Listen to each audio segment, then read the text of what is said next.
Yep, we're live. Goody Hello, gumdrops. hello there, Matt. Hello there, Tomas. Thomas. May the 4th be with you.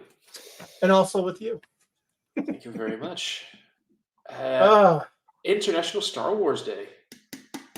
yeah. It's kind of it's weird because I like Star Wars, so it kind of makes sense. It does, doesn't it? Yeah. Isn't it kind of freaky when you think about it? That do you think George Lucas, or freaky, but do you think George Lucas would have guessed that 50 years, almost 50 years later, people would still be talking about that one movie that nobody ever thought was going to be something? I yes. Yes, I do believe he thought that for a couple reasons. One, I think you have to have some kind of like next level egotism to Yep. to to to make movies like that. Like you have to be like, this is going to be the best shit ever. And Yep. two, he literally took less money for merchandising rights, so he envisioned a future. And that was going to be my point because this Yeah, dude realized I can make a shit ton of money on action figures and lunch boxes and what the fuck hmm not. yeah. So he So did. he was betting He on believed. something. He was betting on people digging it. Now, did he think it was going to be, S tier awesomeness? No, I got that. You know what I mean? But I mean, we're here on YouTube Well, talking about. exactly. And I have a few thoughts on that first movie, which are hmm probably going to be slightly controversial for some people. But let me ask you one thing first. What is Star Wars for you or to you? Pick your poison. Mm, how old are you again? A few years younger than you are. I'm 42. You're 46, right? I think I'm 48 or 9. Um, I was born in. Oh, I thought you were Well, just okay. I'm 48. I'm 48. Okay. So, I mean, you probably missed it, I guess, but I actually saw Jedi in the theaters. So I was old enough to not just go but remember. It's Hmm. like one of the earliest childhood memories that I can recall is going to Star Wars to see it in the theaters. And it just it's everything I've always been a fan. I've always been someone who fantasizes, about things. Whether I'm listening to a great if I'm listening to a great band, envision yourself playing that song on stage, kind of thing, or whatever. So I always like to put myself in the place of the people in the things that I really dig. And what is it to me? It's as and this is going to sound really, really kind of weird, but as someone who is a stone cold 100% no unapologetic atheist, it's all about the Force. Yeah, yeah, That is yeah. what moved me to like this kind of spiritual Buddhist kind of energy thing as opposed to a deity or god. And I that's get what that. really connected me. Yeah. I get that. I'm not just talking about as kids, we all try to go like, not just that, Yeah. no, but what the force means. Well, actually, so I have. It's kind of similar. Yes, I didn't grow up with it in theaters. Also, by the way, thank you, Cornet, because that's lovely. Um, and Raby chiming in, sexy guys, 40 is the new 60, 20. Probably a little bit of both because I feel both equally often. Yeah. Yeah. um, Mentally, I'm 12. Physically, I'm 147 then, years old. then you're a few years ahead of me if you're 12 mentally. Yeah. But so I grew up with Star Wars, but Star Wars was something that was on TV when I was like 8 or 9 years old, like in the early 90s. Late like 89, 90, 91. It was on TV, and I remember the first time I ever saw a commercial of it. I was curious, and I sat down with my parents, and I probably was a little bit younger even because I remember being quite scared of the aliens. They were scary. The cantina scene. Mm-hmm. Yeah, that was like, what the fuck is this? What the fuck is this? And it was, but quickly grew over that and got impressed with everything. I did see every Star Wars movie in theaters because the special editions were released a year or so before the Phantom Menace. They redid them in theaters as well, so I did Yes. get to see them all in theaters. And I have a great memory of going there. Um, we bought this like all three movie ticket thing. They had two movies on one day and one on the other. And one of my brothers couldn't make it for Jedi. And my dad went with my younger brother and I. And he knew the movie, of course, but he never saw it in theaters either. And I remember sitting there when the movie was done, all psyched because I was a big Star Wars nerd as a teenager, and asking him, Dad, what did you think? And he looked at me and he said, loud. That was his only response. But Star Wars has always been like a part of my childhood and my teenage years. And what started as something that, like you said, it started just as it was cool because it was spaceships and it was lightsabers and it was, action and cool. But the spiritual side of the Force, yeah, I get that connected, like all living things being as one and needing each other, and yeah. Yeah, see, the Maya connection, it was weirdly like one of the very few connections I had with my dad. Not my dad. My dad wasn't a bad guy, but he was like very, very, very boring person, extremely boring person. Like he didn't listen to music, he didn't like sports, he didn't really like anything much out of drinking beer and science fiction. He didn't like regular TV, he didn't like movies. He just liked science fiction. That's what he liked. Nice. He was more of a Trekkie than a Star Wars geek, but he loved Star Wars also. So, and that's the reason why I saw it so young, because of him. So it was like one of the few things that outside of beer and my dad was a mean Italian cook. Outside those two things, it was probably one of the only other things I could really connect with him. And it's I've seen Star Wars who knows how many times. It's, if you just, I don't know how it is over in, I mean, obviously you don't have Thanksgiving over there, but over here in the United States, it's a tradition for the TV stations, for certain TV stations, to run the three original movies on a loop all day long. That's a tradition here really? in the United States. Yep. So at midnight on Thanksgiving morning, it's either TNT or TBS. They run 4, 5, and 6 on a continuous loop until the end of the day. Damn. And it's been like that for decades.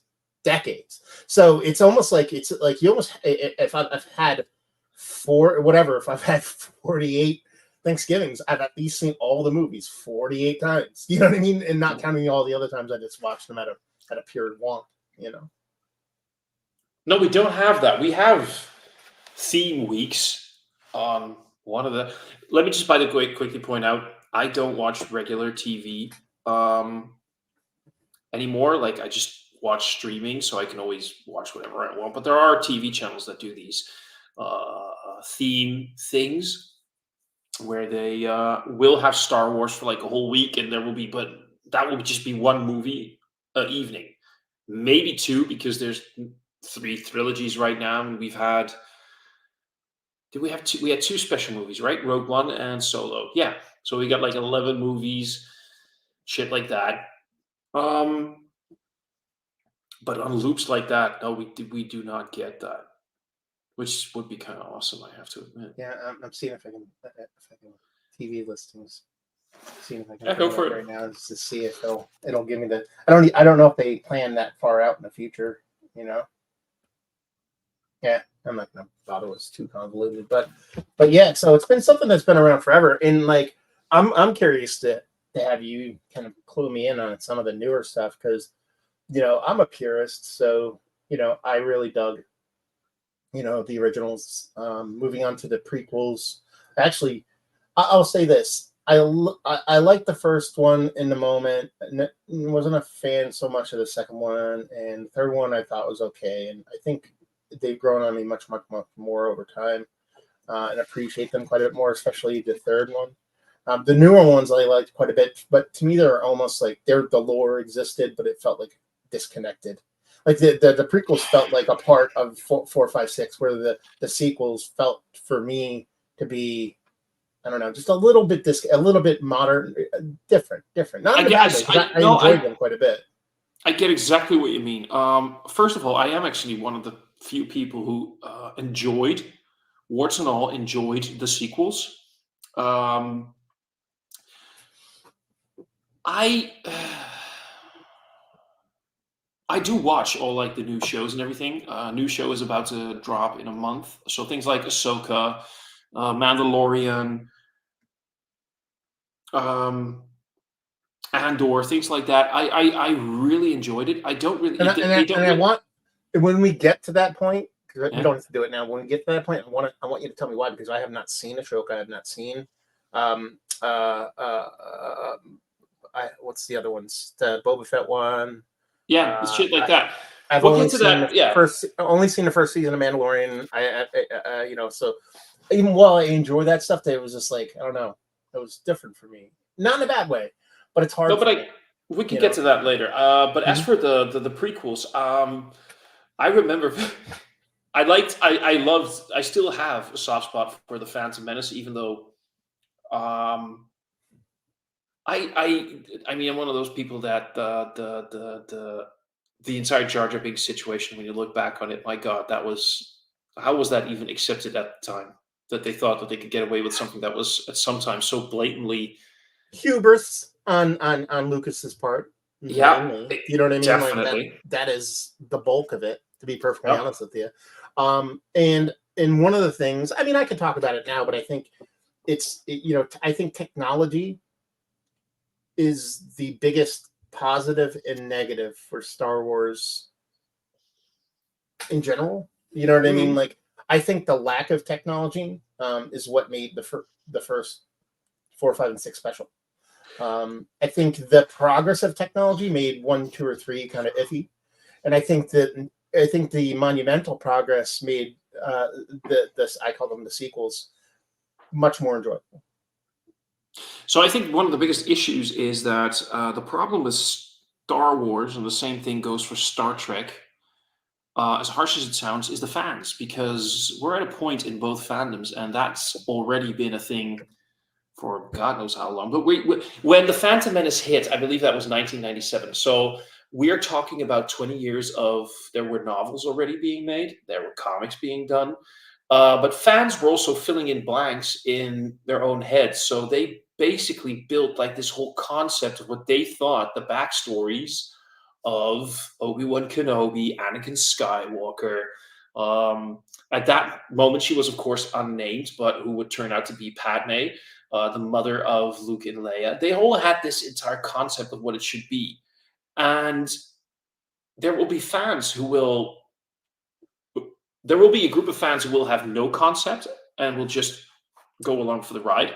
There's going to be fans who have concepts but are like, I'll just see what happens. And there's going to be the fans who just go like, but yeah, but what was in my head canon, as they would call it, was way better than this. And they already went in with going, I'm not going to like this because it's not going to meet my expectations. So, having this buildup of what Anakin Skywalker should be, suddenly being this 9-year-old that goes whippy, and run around like it's gonna have an impact on people who think that they know better. Did you But ever? yeah, Sorry, go ahead. I was no, going to you ask you. Did you ever hear the Patton Oswalt joke about George Lucas? Did you ever hear that? no, I know Patton Oswalt, by I'll the way. play it for you right now. It's stand up. Hopefully, it doesn't get us Just kicked. I don't think it will. we'll I'm see. I gonna was play it on about to my say, phone. okay. Yeah, but it's 4 minutes long. I don't think anybody's whatever. But this is my favorite encapsulation of the prequels.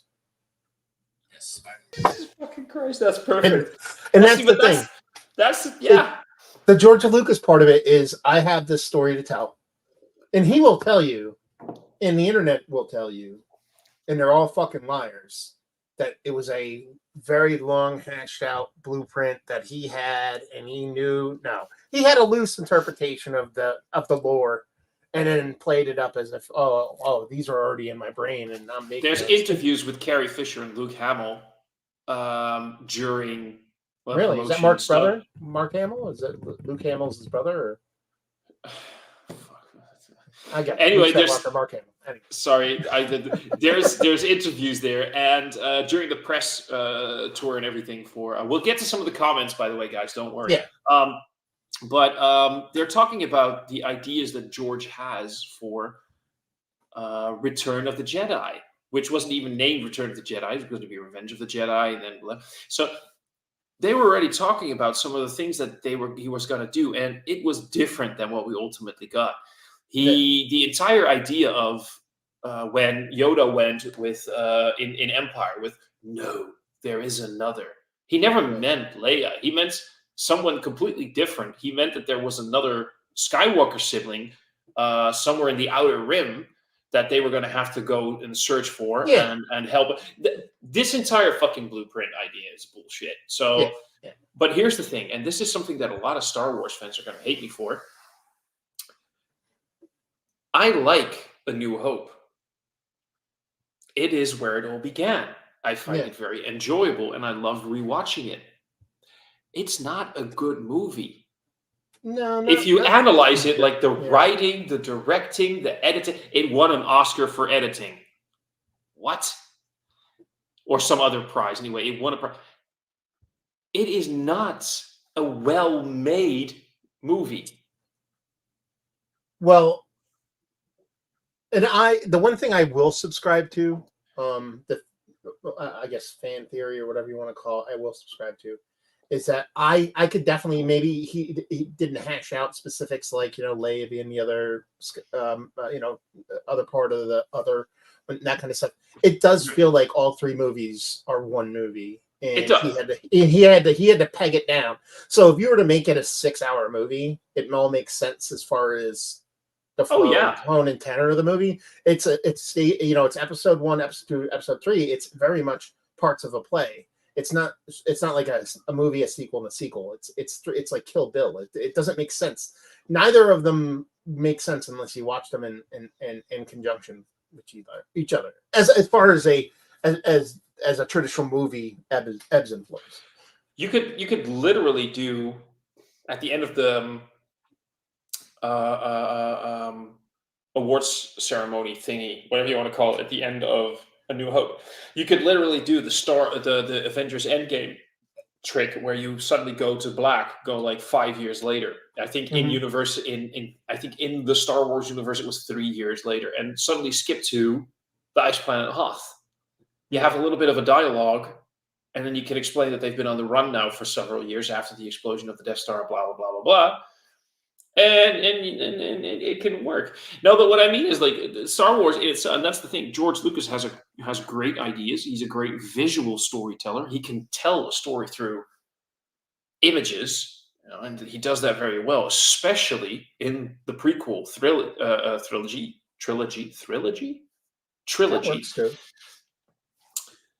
A lot of the impact of the story is told in what we see on screen in either battles or cinematic long shots, and we convey drama through that. He doesn't really work well with dialogue or actors or things like that.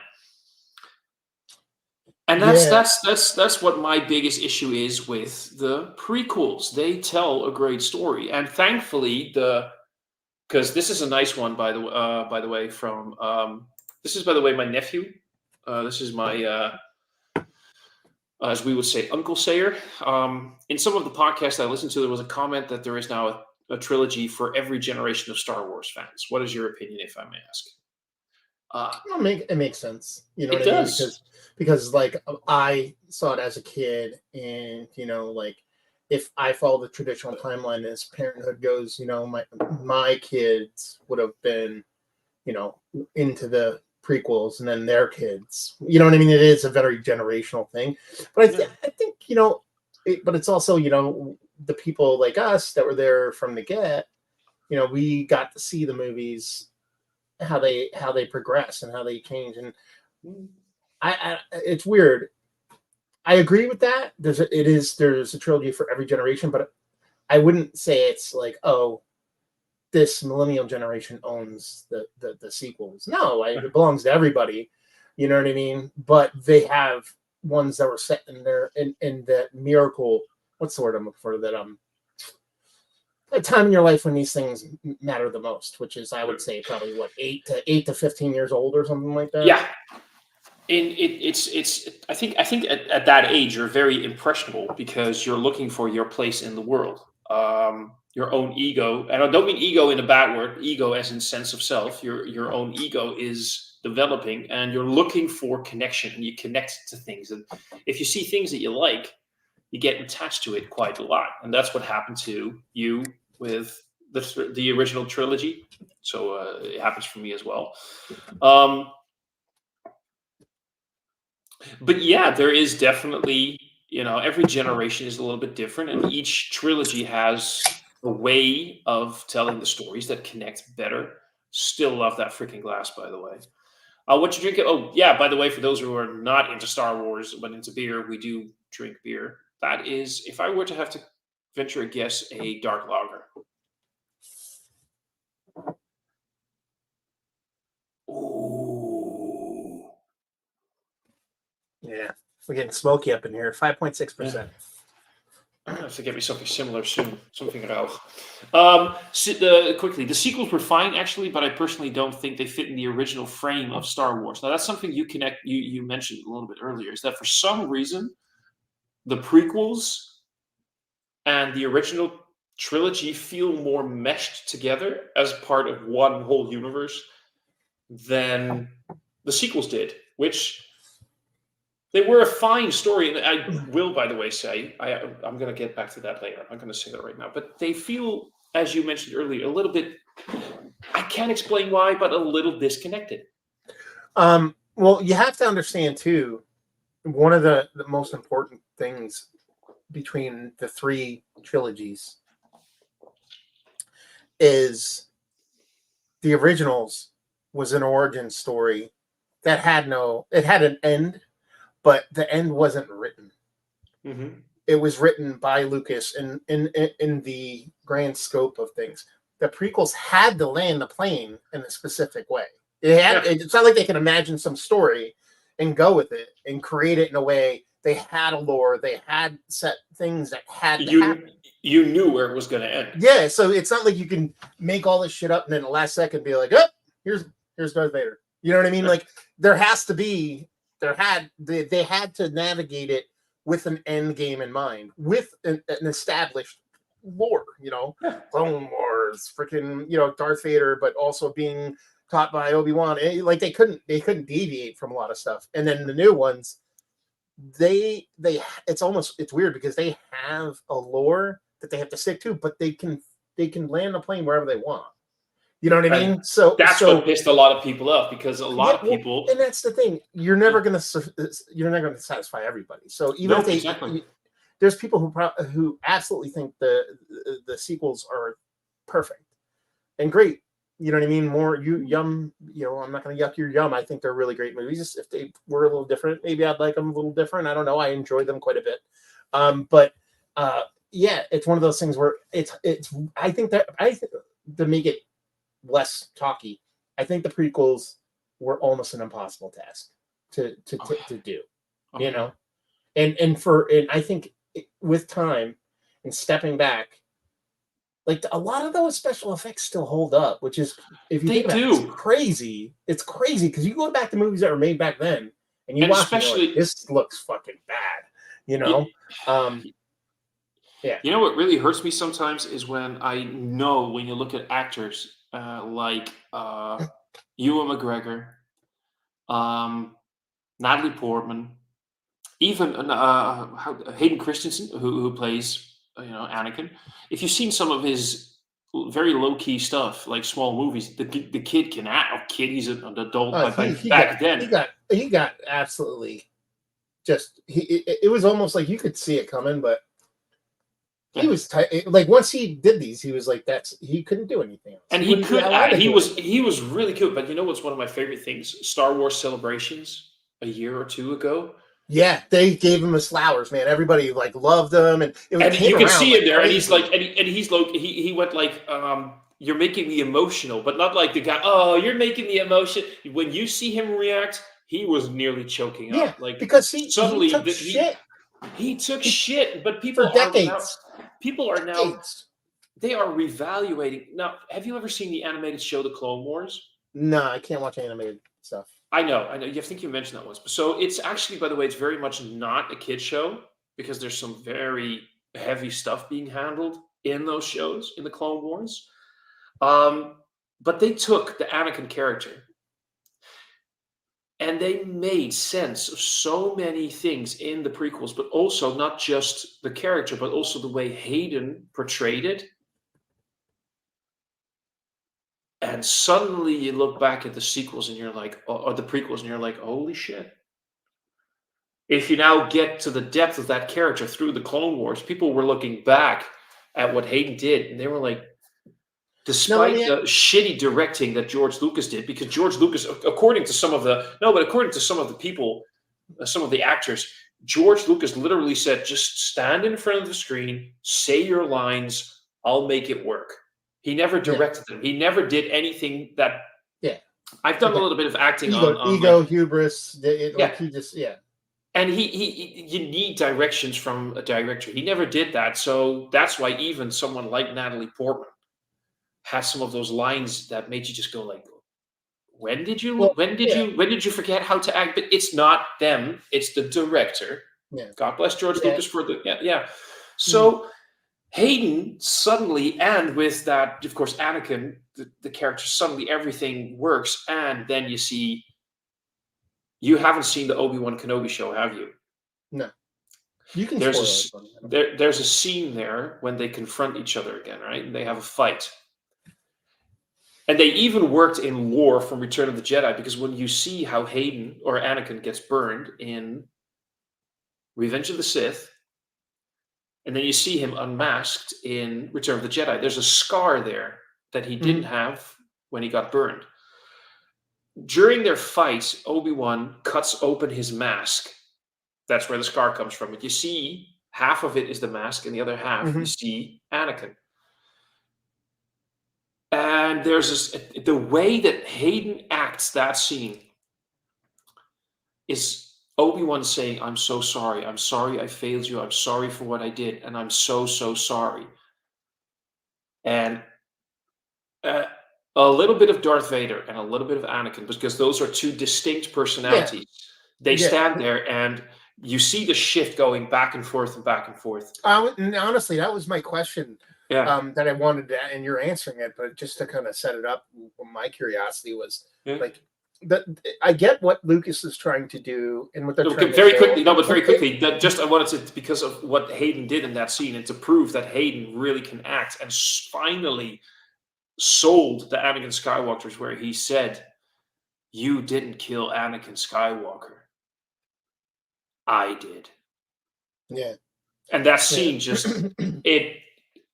he's both Anakin and Darth Vader at the same time in that moment, and he sells it. He fucking sells it. He can act. And if there was, like with Empire and with Return of the Jedi, a different director for Attack of the Clones and Revenge of the Sith, those movies would have probably been some of the best Star Wars we ever had.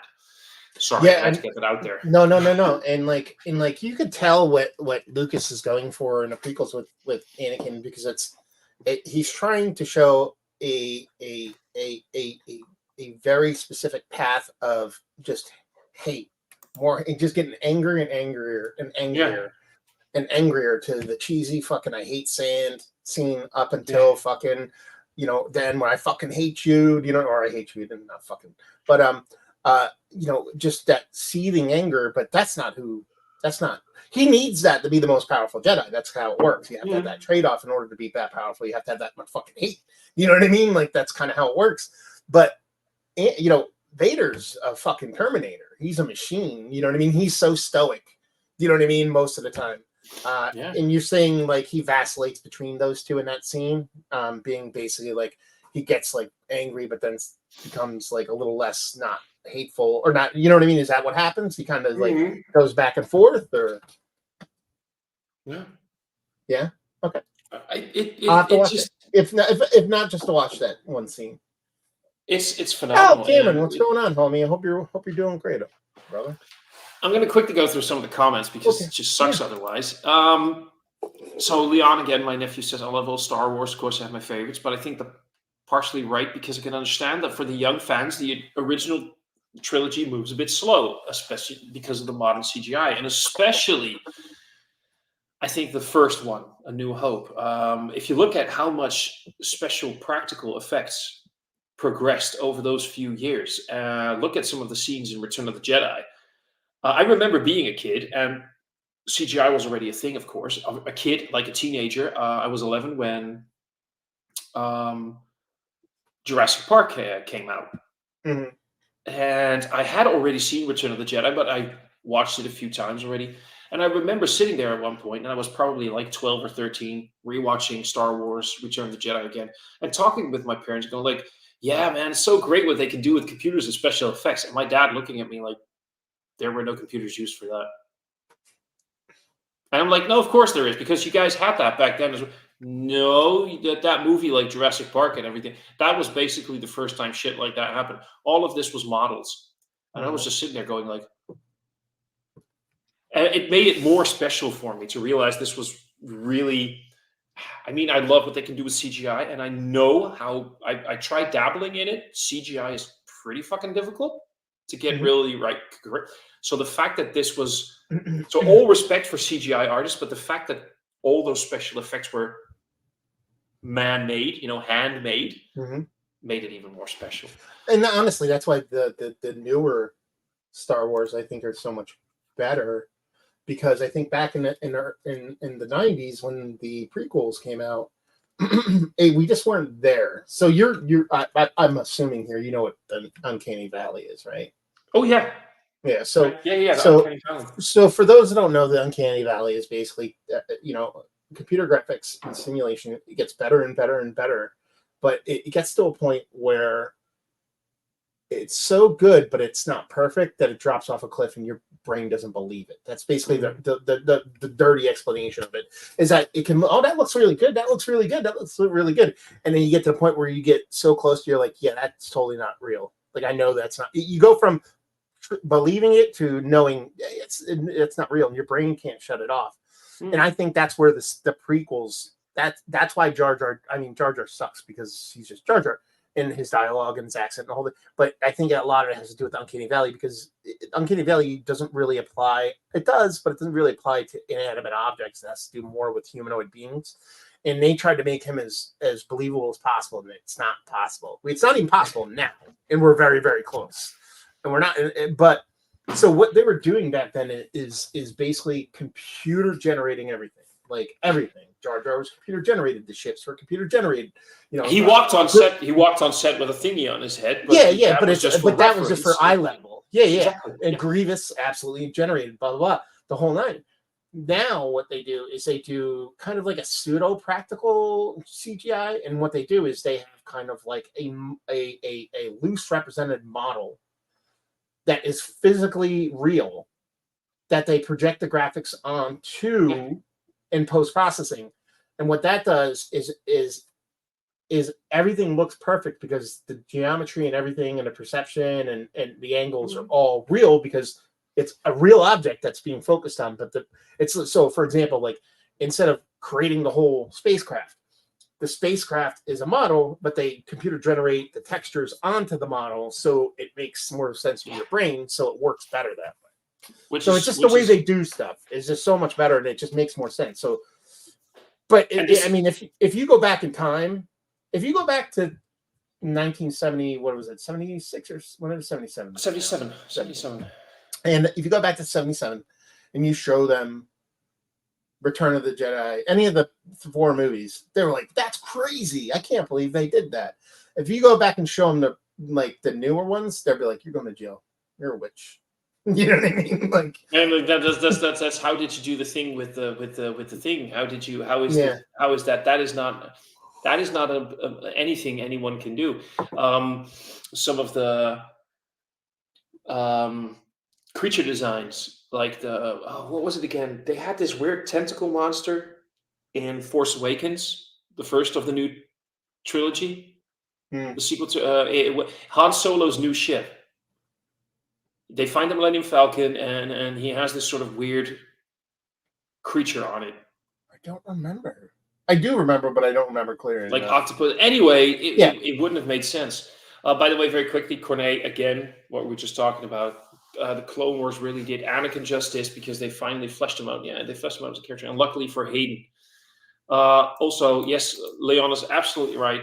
Star Wars is also memories because it was Thomas, this guy, Big Bro Uncle, who introduced me with the movies and original Xbox, Knights of the Old Republic. We used to play that stuff, and we would talk about Star Wars. Now we talk about beers and Star Wars, and yeah, it's like. And the video games play a huge role in it for me too. Like, I can't tell you, like, some of the video games that, like, oh my god, you want to get into video games now? Well, I want to ask you one question before we do the video game. We don't have to. We can move on. Oh no, we can. We can. I haven't played all of the videos, but I've played a few because there's a question I've been dying to ask because we've talked a little bit about, the sequels, the prequels, and the sequels, prequels, original trilogy, things like that. What is your worst Star Wars movie?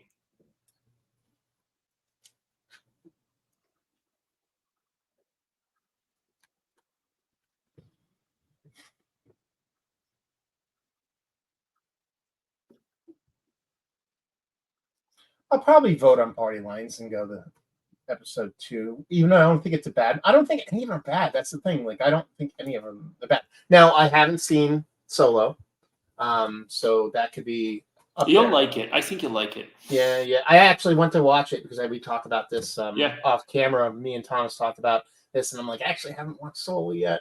And I was like, you know what? Screw it. I'm going to watch it. So last night I brought up all my movies, and I'm like, here we go. And I decided to watch Iron Man 2 anyway. Yeah, and I'm just like, fuck it, I'm gonna watch Iron Man. Yeah, and that's it. And there's none of them I hate, man. I don't know. Well, maybe what was the name of the last one? The Rise of Skywalker. That might be up there. Yeah, I have mixed feelings about it because it did so many things really cool, and other things it really sucked. It felt like it started to do. It felt like they just like. It felt like me today. It felt like I had all this time, and then I realized I needed to do this in 40 minutes, and I was 20 minutes away from home, and I had to like hurry up and get my shit done. That's kind of how it felt. I get that. I get that. I mean, it had that, and then there's I rewatch it every now and then, usually in 2 or 3 parts because I get a little bit bored and distracted. There's so many awesome things in that movie.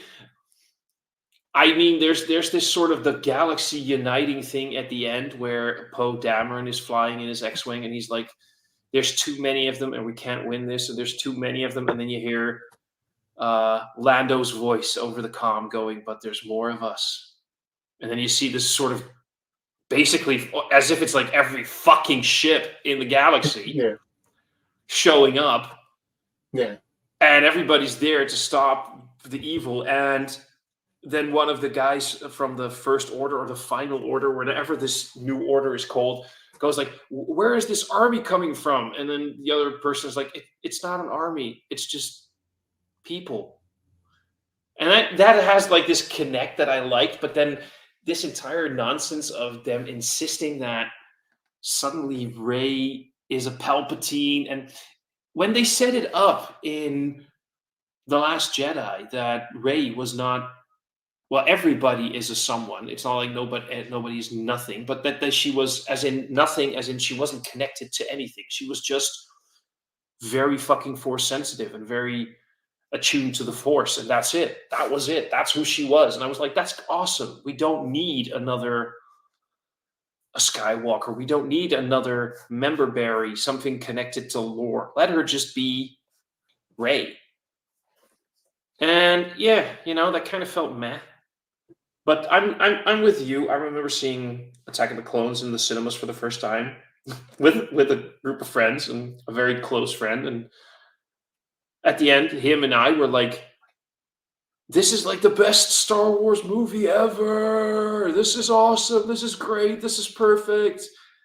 And then 6 months later, it came out in DVD, and we rewatched it. And like halfway during the movie, we paused it, and we were like, "This is some hot shit garbage, isn't it?" Well, it's also that whole bad. And like, Rise of Skywalker. I don't know how long it took to make.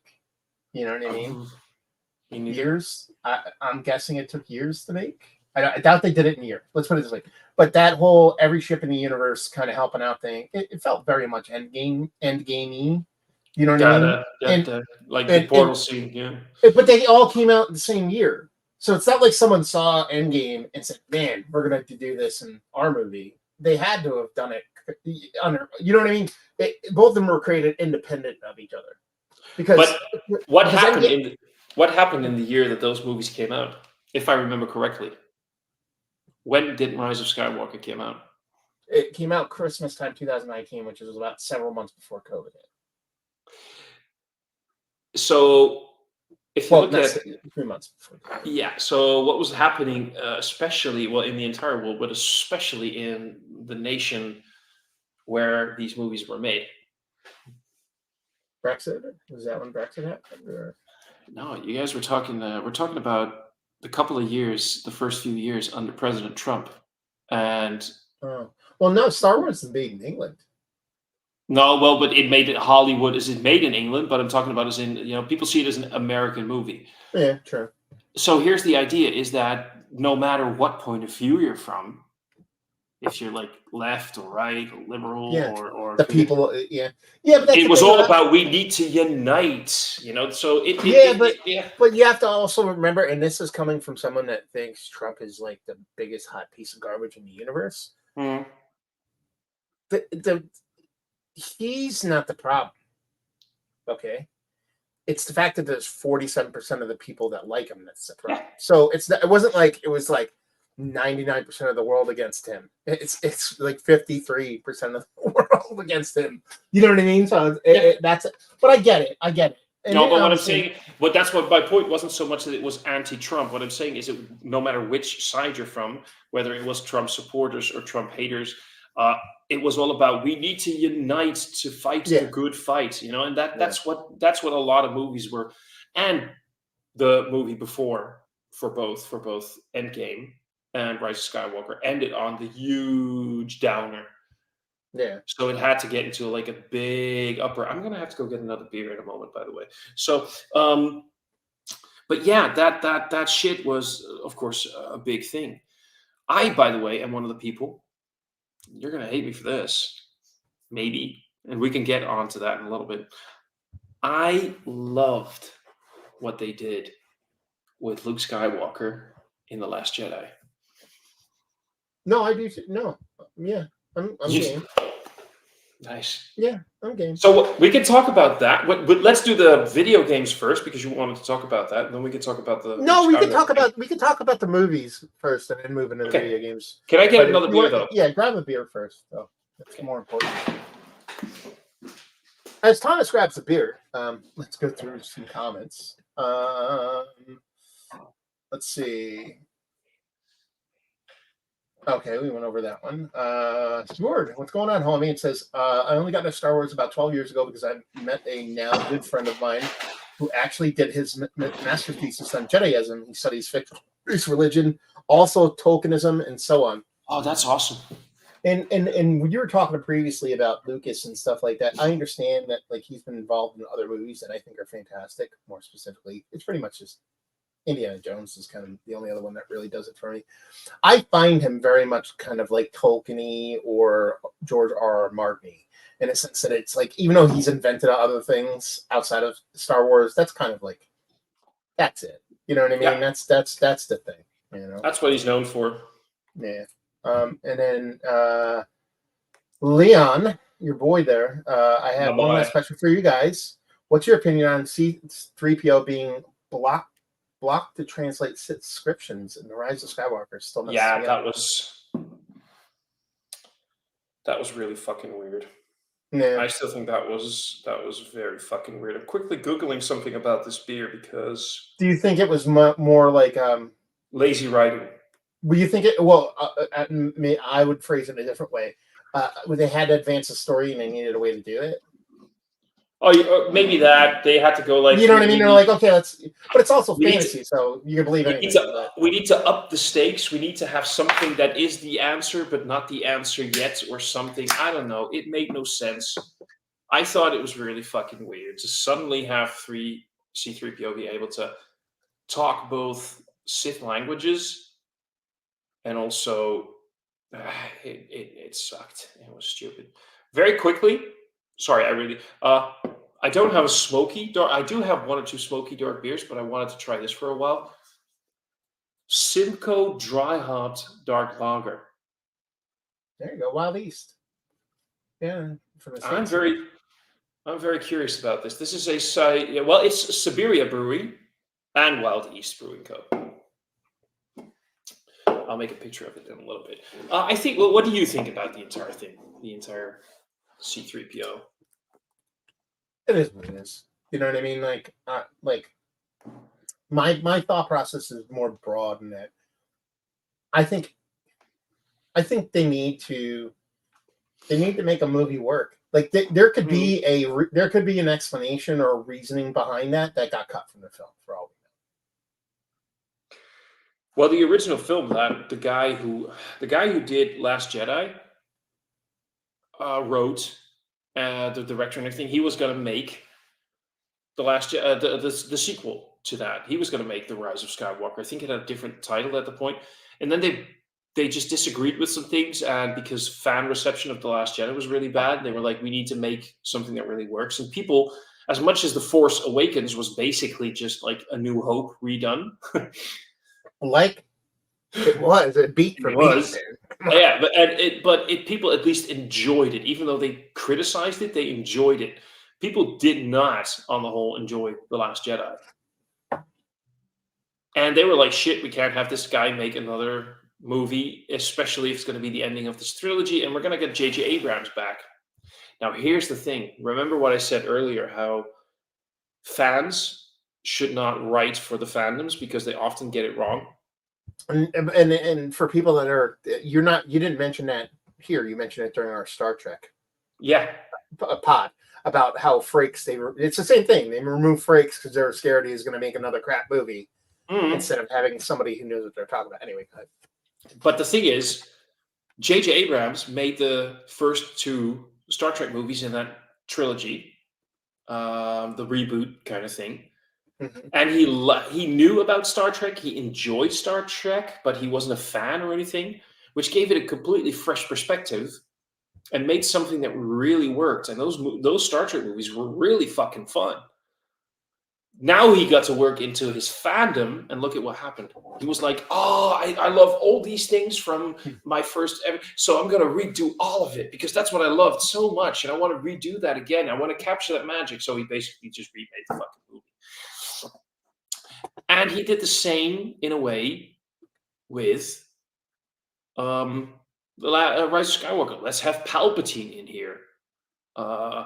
Let's have like a big fleet fight at the end, which we got. Let's have epic lightsaber battles on that have to, I don't know, determine the course of the future. It just felt like a ripoff again, and it was entertaining, but it just didn't feel like original Star Wars. And you can say whatever you want about The Last Jedi. It was original. Yes. Because it went places that Star Wars hadn't gone before. Including this is a rant I've done. May I rant a little bit? Have at it. This is a rant that I have done on why Luke Skywalker in The Last Jedi makes sense. Here's this kid, right? In A New Hope. What is he? 16? 17? Give or take? Like, that's what his age is supposed to be in the movie. Yeah, I think so. I'm not talking about Mark, but that's the character's age. Yeah. Who is so bored with the life there that he has, and he knows that there's this big struggle in the galaxy, but he's not really a part of it because he has to farm moist. Farm moist. He has to farm moist. And then suddenly, here's this sort of weird guy that the village kook, as they I think would call it, comes up to him and goes like, "Hey kid, did you know that your father was like a big shot and nobody talks about him, but He's like a huge hero, and he was really strong in like this mystical force that makes you like do epic shit. And you're as strong as him, and I can teach you, but you have to leave this planet and you have to become part of, a fight against evil. And he gets dragged along before he knows it. And he's like, I can't do it because I got to go find my droids. And then, he falls in love with his sister. Not yet, he knows that it's his sister, but, she's hot in the hollow image. And he gets sort of like, horny a little bit. And you still good? Yeah. Yeah. Okay, Just good. thought I heard tacos in here. I thought I heard him.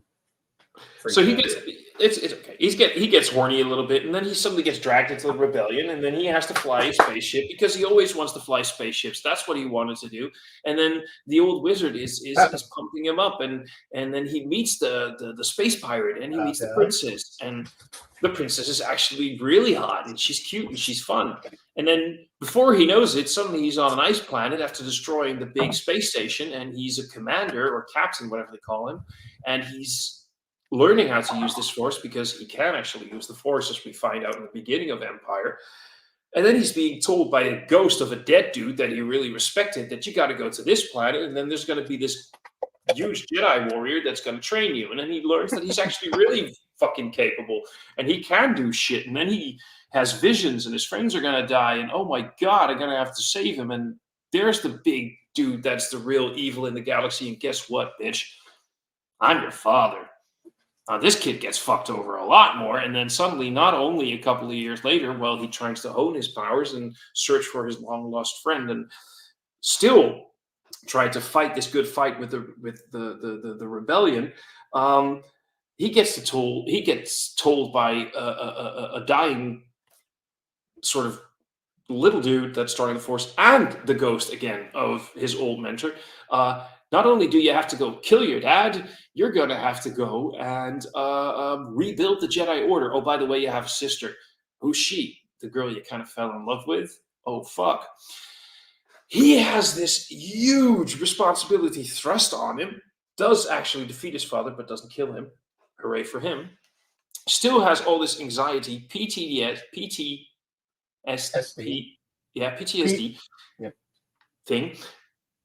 Starts to rebuild this Jedi Order because he was told to, realizes it's not that really freaking easy, has so much built up angst, anxiety, fear, doesn't know what to do with it, and suddenly there's his nephew showing the exact same fucking behavior that his dad did and that he has inside as well, because let's face it, Luke was very close to the dark side all the time, and he's done some sketchy shit with the Force. He's done some shit with the Force that if the Jedi saw it, they were like, we need to talk. Yeah. So no wonder that at some point he said, you know what, fuck off. I'm going to be a hermit on a planet, and I'm going to drink milk straight out of the titty from some weird alien cow. And that's why I think they did the exact right thing with Luke Skywalker in The Last Jedi. Sorry for that rant. Have you read any of the books, the approved canonical books? Star Wars. Yeah, I haven't. Give me the old stuff or the new stuff? Because before Disney bought it, they had all the novels. I read a few of those. Not a lot of them, but like 4 or 5. This is just, it has nothing, because I didn't read them. Okay. I forget when it was. God, several years ago. But so I was just, probably bored one day doing a deep dive on whatchamacallit, deep dive in Star Wars and stuff like that. And I started to kind of look up about the books, you know what I mean? About the books there. I guess it's weird because they don't necessarily call them canon, but they're accepted in the Star Wars universe, like they've been allowed to be made. And no. The old books before Disney took over, the old books were literally canon. No, they are, but not all of them. Anyway, I always thought they were. Oh, okay. Well, no, they are, but there's some I don't know. I read that there's some are and some aren't. Regardless. Okay. I didn't know this.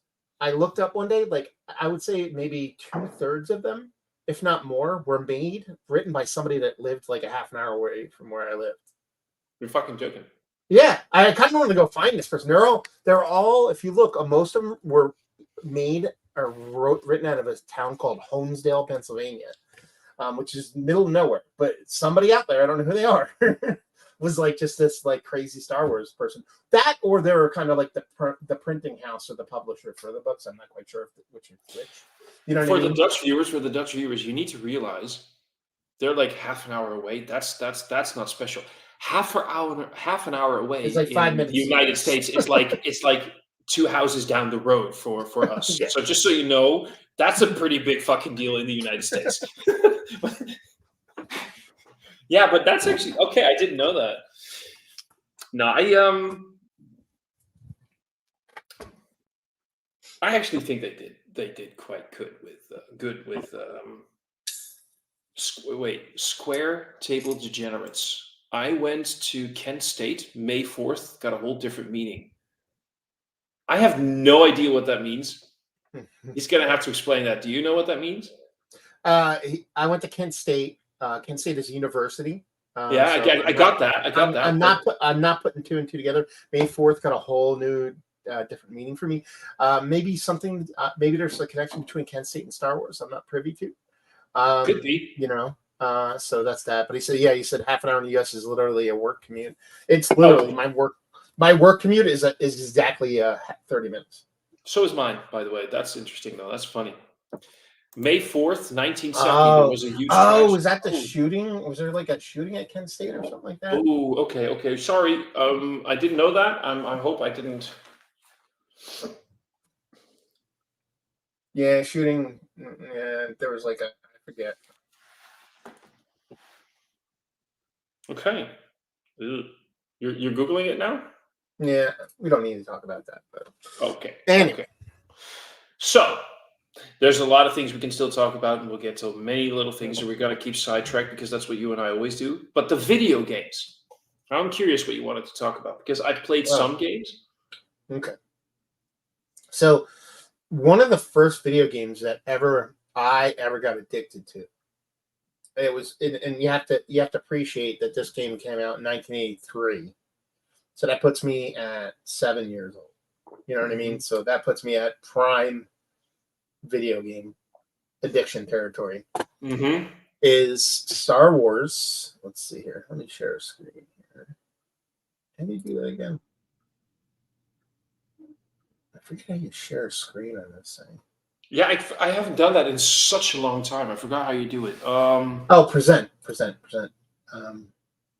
Share screen. Let's go there. So this is like a list of all the Star Wars games on Wikipedia.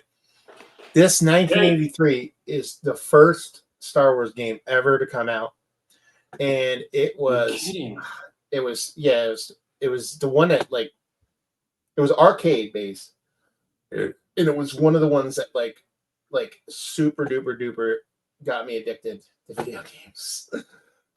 Let's see here. I gotta switch. Why is it doing that? I can't help you because I haven't done this in ages. No, it's a window. That's what I want to do. Share window. Okay, perfect. Now we're good. So it was this game. It was this game here, which is the polygon based. It was all polygon based. Oh, I love those games. And it was it ended with the trench run, and it was like the coolest thing.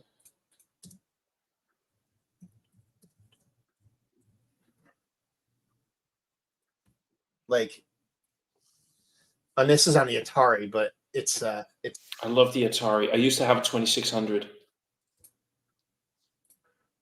That's what you know what I mean. And it was like, this is like Tron level stuff. You know what I mean? But this is like, I got so addicted to this game. I can't tell you how much money I put into this machine because it was arcade based. It came out for Atari and stuff like that later. But But the thing about this is perfect for the Star Wars universe because it looks sort of like, well, it doesn't look sort of like, but it evokes the feeling of the heads-up display they think they had in the New Hope. Remember what I mean? So this just, I love this. Oh man, that is so freaking addictive. I could play that for hours. So that was the first one. Okay. Then they came out with the next one. I'm just going to go through ones that I got addicted to. Was that the the NES one, and it was just a side scroller, stuff like that. It was actually a really, really, really bad game. What did it get? That, Great. that Actually, what it got, was that the one that felt like the OG Prince of Persia game? I Is that guess, the a one? little bit. You know what I mean? You can see it looks like a Yeah. remapped, like it actually played a little bit more like Castlevania than anything else. But that, cool. I love that. That was great because you can play it at home. Castlevania is a good comparison. I get it. This 1982, well, I guess it's before the other one. A ColecoVision. This game I played till my thumbs worn off, and That was that's like my basically that's all third it was. year. Basically, it was really bad. Oh my god. Let's see if I can find a video of it. Oh, this is the 2600 version, but it was like literally you played like Pac-Man. Oh, come on. What is it doing? Atari. Let me see. Coleco. Why isn't it? Why is it not showing the right one? Anyway, see if this one shows up. Okay, 2 ads. Wonderful. Of course, no, it's standard these days. Fuck. Oh, there it is. Look at that. How horrible that is. It's fantastic. That's a snow speeder. You basically are flying on Hoth. Oh my god. Yeah. That is so I don't know this game, but I immediately know that this would have been one of those games on the Atari 2600. That square table And you have degenerates to also. see where you have to shoot at. You have to shoot at the dots. Like you Yeah. can see, like a dot will show up. Oh, he just crashed. Anyway, this one was great, but I will tell you right now, the most addictive one is this motherfucker right here. Star Wars Return of the Jedi Arcade. I want to say I put maybe $100 million into this goddamn thing. What locally, in the United States, we have pizza joints. You know what I mean? Yeah. And pizzerias typically have a small. Almost all the ones traditionally had a small arcade section. It was kind of like a thing. You go there with family, the kids would eat some pizza, and then you'd be like, go play arcade, so the parents could drink beer and not worry about their kids. So I used to go with my buddy Matt. His parents used to take us out all the time to this pizzeria, and they would just give us they were wealthy. They would give us like a sack full of quarters, and we would just sit and play this game forever and ever and ever. And basically it was a couple stages. Basically you're on a speeder and you have to get to the end of the speeder stage. Okay. And then there's like why is it showing different games? What? Oh, it might have skipped to something else. Let me search web arcade. Okay, maybe this one a little bit better. Okay, this one might be a little bit better.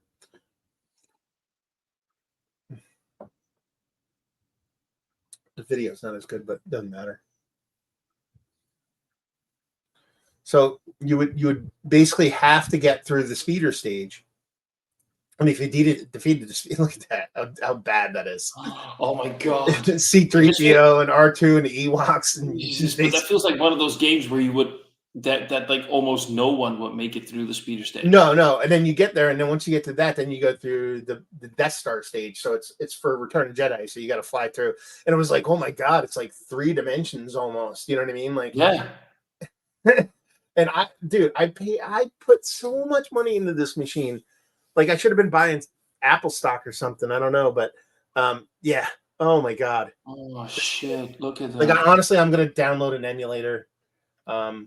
No, because suddenly don't do it because you're gonna start playing it, and then you stop, and then you think like, let's have dinner, and suddenly Micah's 13 years old. Yeah, and then you destroy the Death Star, and you have to keep cycling through until then you see a little at thing where you're with Chewie.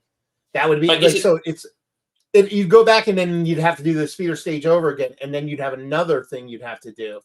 And then you'd have this where you like it kept adding levels on. It's basically a game that was created so you just keep putting money into it, but it worked really well.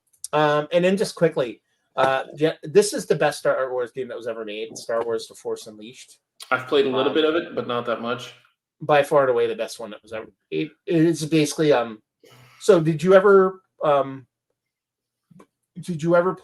you watched the reimagined Battlestar Galactica, right? Yeah. Oh, Sam Witwer, the guy. Yeah, he's in that Battlestar Galactica. And Sam Witwer is He's actually. Crashdown in that. Yeah. Do Yeah, you so he was know in. how famous Sam Witwer is in the Star Wars fandom?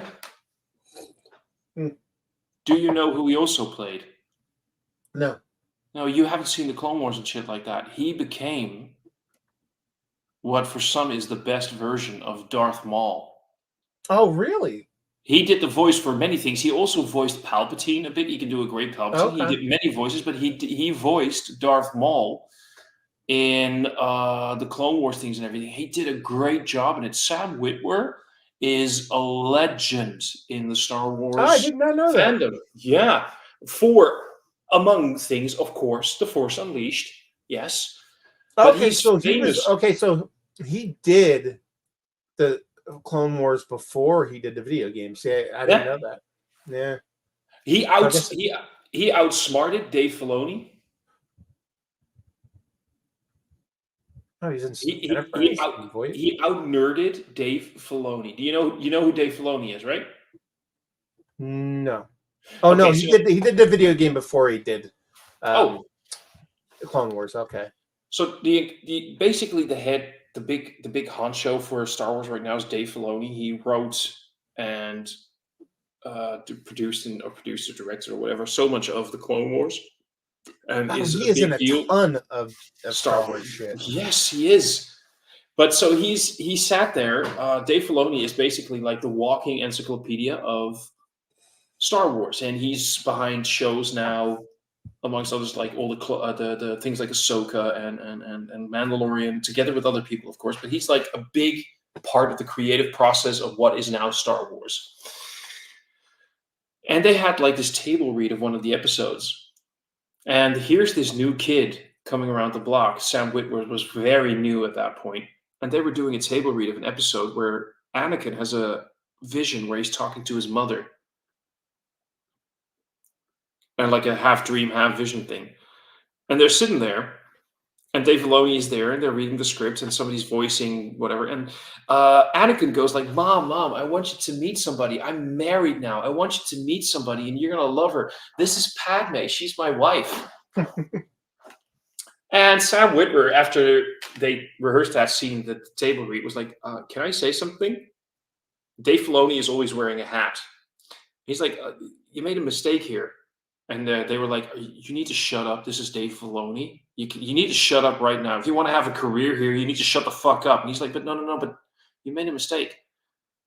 Shmi, Anakin's mother, already met Padme in The Phantom Menace. And you just see Dave Filoni looking at Sam Witwer, and he just goes like, that he forgot. Like one of the core movies. And Sam Witwer is not just in Star Wars. This guy is one of the biggest Star Wars fans. I never knew that. I didn't know that. He is huge, and he out-geeked Dave Filoni. And honestly, it shows you...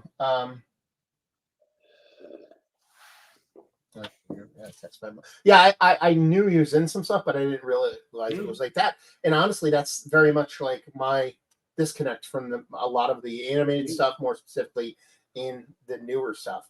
It's just like I knew he was in one of my favorite games, two of them, because they did Unleash 1 and 2. And I knew he was in Battlestar. So I was like, oh, the guy from Battlestar's in this. And no, the guy from Star Wars stuff is in Battlestar, is what you're saying. Isn't that fucking amazing how you can... By the way, speaking of Battlestar Galactica very quickly, did you know that the... what's his face? Who plays Adama? Oh, God. He was in... Yeah, I know who you're talking about. The actor. What's his name? James Earl Osmos. Edward James Olmos. One of his sons, or his son, or I don't know how many kids he has, but one of his sons has a part in Battlestar Galactica as well. Yeah, he's a pilot. He's one of the Viper pilots. Yeah. Yeah. What's his name again? And Katie Sackhoff. Yeah, she plays in the Mandalorian. Yeah. Yeah, but and in the Clone Wars, that's a big character as well. In Star Wars. Yeah. Yeah, it's hot. It might be Hot Dog. That might be who he plays in. Hot Dog. He plays Hot Dog. Yeah. You're good. You're good. Well done. Mm. I love this shit. I love unscripted, off the book live streams like this, just talking about the fandom stuff. But I think you would really, and I get your thing with the animation. It took me a while as well because I felt like it's going to be. How is this going to be very No, interesting? no, it's not. It's not a matter of like my brain has a problem with animation. It's nothing to do where I think it's going to be for kids or whatever. Because there's a ton of animation I've seen that's not for kids. It's just something about animation. It just my brain doesn't like it. Just Okay. doesn't like it. But and then the most newest one is Jedi Fallen Order. I These haven't are played really good. that. These are really, really good. This is the first one. The There's next a one is sequel called too, right? Yeah. Survivor is the sequel. Fallen Order I played and beat. It was hard. It hard at first because this the kid from Shameless, and he played the Joker in one of the DC TV movies or TV series. Yeah, the Um, Gotham, wasn't it Gotham? yeah, this kid, Cameron Monaghan. Yeah, it was Gotham. Um, yeah. Anyway, I just view him as a kid from Shameless, so it was hard for me to disconnect from that. But the first one was done really well. I enjoyed it quite a bit. The second one, I don't know. I played for like an hour and a half, 2 hours, and then I just stopped playing it. So I don't know if this Oh, I thought everybody loved Survivor. they. I'm not saying they don't, but Oh, for okay. me, it was just a little bit. It didn't keep my interest. I need to ask a quick question to Cornet because he says Sam deserves to get so much more recognition for his role in Star Wars. Yes. It's just so mind blowing what he did in the Clone Wars. Yes. And then he says, and the Force Awakens. Who was he in the Force Awakens? Let's see here. Oh, you got He still. he wait, whatever. Yeah, I'm here. Okay, hold on. Keep going. He might be. Maybe he's thinking of Force Unleashed instead of saying Force Awakens. He meant Could Force Unleashed. be That was the two. because Those are the two video games that he was in. unless he was. Lego Star Wars Force Awakens. Oh, maybe he did that. Yeah, that could be. I don't know. Because I can't remember him from the Force Awakens. Or No, maybe here just. he is. He was alien stormtrooper additional character. So he it looks like he did like Okay. face not exposed parts. I You know what I speaking, mean? Yeah, speaking of those, I loved the cameos that have been done by people as stormtroopers. Mm-hmm. Um, Daniel That's the Craig, biggest. Yeah, Daniel Tom Craig's the big Hardy. one. Yeah, I love that. I love shit like that. It's so fucking cool. I would love to just be like a stormtrooper Oh in a yeah, Star Wars movie. anybody would. You know what I mean? Like, It'd be so and that's the cool. thing. Like, it's like what they probably paid. He didn't have a line, so he probably got paid because he have to because he's part of SAG. But Yeah. like, he's probably like, yeah, just give me $1 or something. You know what I mean? Like, Wasn't that what Brad Pitt did for Marvel Avenger, not Avengers. What was it?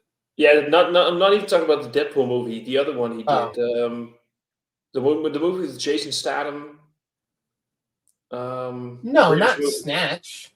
Snatch. Yeah, I think he did that for like almost nothing because No, he just yeah. I mean, he by his standards, but he was a major role in that.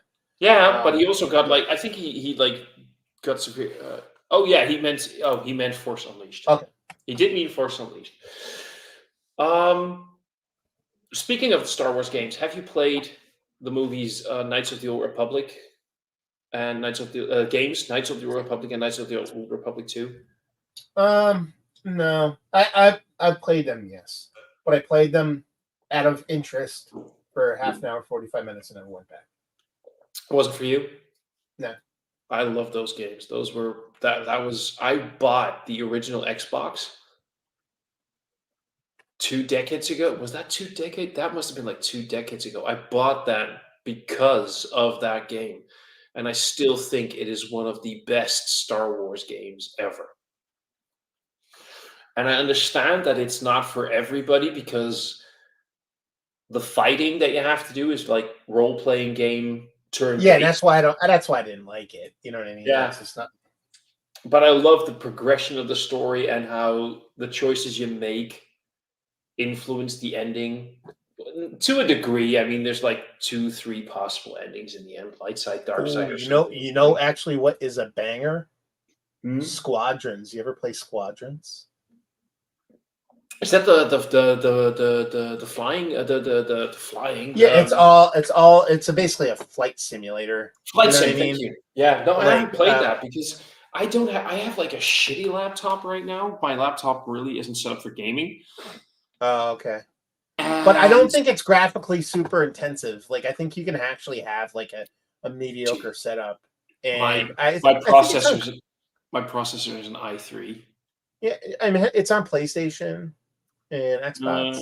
I mean, if you can play it on PlayStation, you can play it everywhere, right? That shit sucks. But I'm saying, do you have a consoles or no? Mm. No. Okay.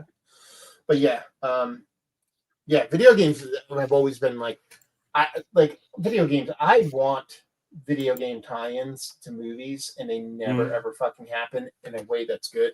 Almost every video game based off a movie is epically hot fucking garbage, like to like an nth degree. Um, Yeah. which is weird because now like every single video game IP that becomes a movie or show is fucking fantastic. So that's good, I guess. Um, it's weird. They can make the video game into a show or movie, but they can't make the show or movie into a video game. Um, but Star Wars is the exception. I'm trying to think of any other like. Can you Well, think of any other like movie or video game that movie or TV show that's translated to video games really well? no. I mean, the only thing that just pops in right now is because you're talking about connecting. Is that I've never played it, but they did this Matrix game that was apparently part of the entire storyline of the Matrix trilogy, the original trilogy, that things happened in the game. You didn't need to play the game to understand things happening in the movie, but a lot of things that apparently happen in the movie with characters made a lot more sense if you played that one game. That's the only thing that I can think of in terms of how it connects. I'm not sure how well the game was, but that's the only one I can think of. I really loved that one Lord of the Rings Return of the King game. I thought that was very well I done. know which one you're talking about. It was okay. I wouldn't say it was great, but it was like what is it like? Was it first person or third? It was third person, right? Yeah. Oh, third person, semi-open world, kind of like RPG, but not really Ish. grinding. You Ish. know what I Yeah. mean? Like more But like Assassin's Creedy in the sense, kind of. I will say that there is one thing that I liked when you talk about games and franchises is Star Trek Online, which it went off the deep end after a while, but in the first couple of years, they really had like campaigns that told stories that really worked well into the universe of Star Trek, um, and expanded on things that happened in previous shows, movies, and whatever. But other than that, no, I really can't think of anything. Yeah, it's Uh, weird. It's I'm even looking it up. There's like a hey Mike, what's going on, homie? Mike happy just got me hour. a bunch of good beers. Mm. Yeah, I'm trying to look. Nothing here really like people listen off. Actually, a lot of them. Okay, I think someone actually wrote the Matrix Path of Neo. Is that the game you're talking about? Could be, could be. I don't know what it's called. I just Oh, know that there was. everybody's saying GoldenEye was like the best because GoldenEye and Ness, but it was really that was just a first person shooter. It just happened to have. Yeah, but I think everybody just loved that because of the music. But Well, not just that. It wasn't. It would have been. It would. People would have liked it. It just happened to be called GoldenEye. You know what I mean? It was yeah, like that's true. It had nothing. It's not like it like advanced some crazy plot point or anything like that. No. It was like it was a network first person Look, shooter. every time I hear people talk about GoldenEye, the game, they just talk about the pause music. Literally, that's all everybody talks about. The pause music or a screen set up music, whatever, was amazing. Leon does actually have like a great Star Wars man cave. It's unfucking believable the amount of Star Wars Legos that he has and memorabilia, and he has one of those. He has 2 masks. I think I once posted a video on YouTube. You might have seen it. He has two masks that you can put on. One is a Darth Vader one, and the other one is a First Order Stormtrooper that does the voice box thing. The Darth That's Vader fun. one. It's funny. I found a really nice list of video games. Let me share screen again, and then Sorry, Star and Wars Pod Racer was fucking amazing. well, first off, we missed Spider-Man. I mean, but that doesn't count to me. They're saying number one is all the Spider-Man games. Like the new Spider-Man games are bonkers good, but that's also like Spider-Man. Like it's not even based off a movie; it's based off a fucking comic book. You know what I mean? Yeah, but they can. But look what they have at number two, the second best ever, Knights of the Old Republic. So there you go. Knights of the Old Republic, but that's because of the lore behind it and GoldenEye, Gold. the Warriors. Man, oh, this is the Lord of the Rings one you were talking about, maybe. Could be. I mean, I played it on Xbox, but again, the first Xbox. Alien, Riddick. Alien Isolation is supposed to be fucking amazing. I've never played it. People are like, if people say that if they make Alien Isolation as a movie, it will be a great movie. And I think the new movie that they're doing, Alien Romulus, is basically Alien Isolation. From what I heard. There's a Middle Earth one too. I remember that Mordor's Nemesis. I played that one actually. Kingdom Hearts, don't care about it. Ratchet and Clank, Toy Story. Yeah, all these. There's a King Kong video game. Yeah. What the fuck? Scarface, Mad Max. What? Aladdin. Yeah. No. Meh. Fallen Order. So, we just mentioned like your worst Star Wars movie because that's easy for people to say like what's the worst one because we all hate things. What's your favorite one? My favorite Star Wars movie? Yeah. Probably Empire. Either Empire or Jedi. It's not going to be any of. It has to be one of the original three. I'm that guy. So all the other ones can't even be in the discussion. I find that one difficult because I think about it a lot. I agree with you it. I will probably always say Empire as well, but do you know which one I rewatched the most? Revenge of the Sith. Yeah. That movie. That's a really good movie. It is. Yeah. And it's honestly, I think it's gotten to the point where people have come around on it. The bulk of people come around on it, but it's like, especially like that movie's great, but the last third of that movie just fucking hums like a fucking machine. It's fucking fantastic. There's. I mean, some people joke about it, and it's a horrific scene, and I know why it probably touches your heart in a way that's just not, but it does mine as well. The way they filmed the entire scene where he gets into the Jedi Council chamber and there's all these younglings. Yeah. The sound effect they did for him igniting the lightsaber and not showing anything, and you know exactly what happened there. Yeah. Because reflecting back on Attack of the Clones, where he already killed all the Sand people, including children. Which, by the way, can we just please quickly acknowledge the fact that should have been a sign where we all realized how badly Padme was written? Because here's Padme, who's supposed to be this voice of reason for everything, and he just admits that he killed so many innocent people, including children, and she's like, "Oh, Annie, it's okay. What the fuck? Dude just admitted he killed kids." That already sucks. But yeah, that entire the moment that he decided that he's gonna stop people stopping Palpatine, the movie just went fucking. So, yeah, I think I know where this one's going. Do you know about the American beer? Okay. So, there's a Maybe I'm there's wrong. a really shitty American beer called Yingling. Yeah. Yingling Lager. And this is one of my favorites. Like, I've seen a security hologram Anakin killing Yinglings instead of younglings. Oh, speaking of Star Wars and beers, I haven't Googled it. Have you? If it was true? No, I didn't. Me Oh, I neither. did real quickly, but I couldn't figure it out. Like, for I legitimate. still want that to be true. I still want that to be true. Yeah. I've seen so many versions of it. Yingling, I never had. I Yeah. always thought Yingling was an Asian brand. So no, Yingling is from Pottsville, Pennsylvania. I have been to the brewery.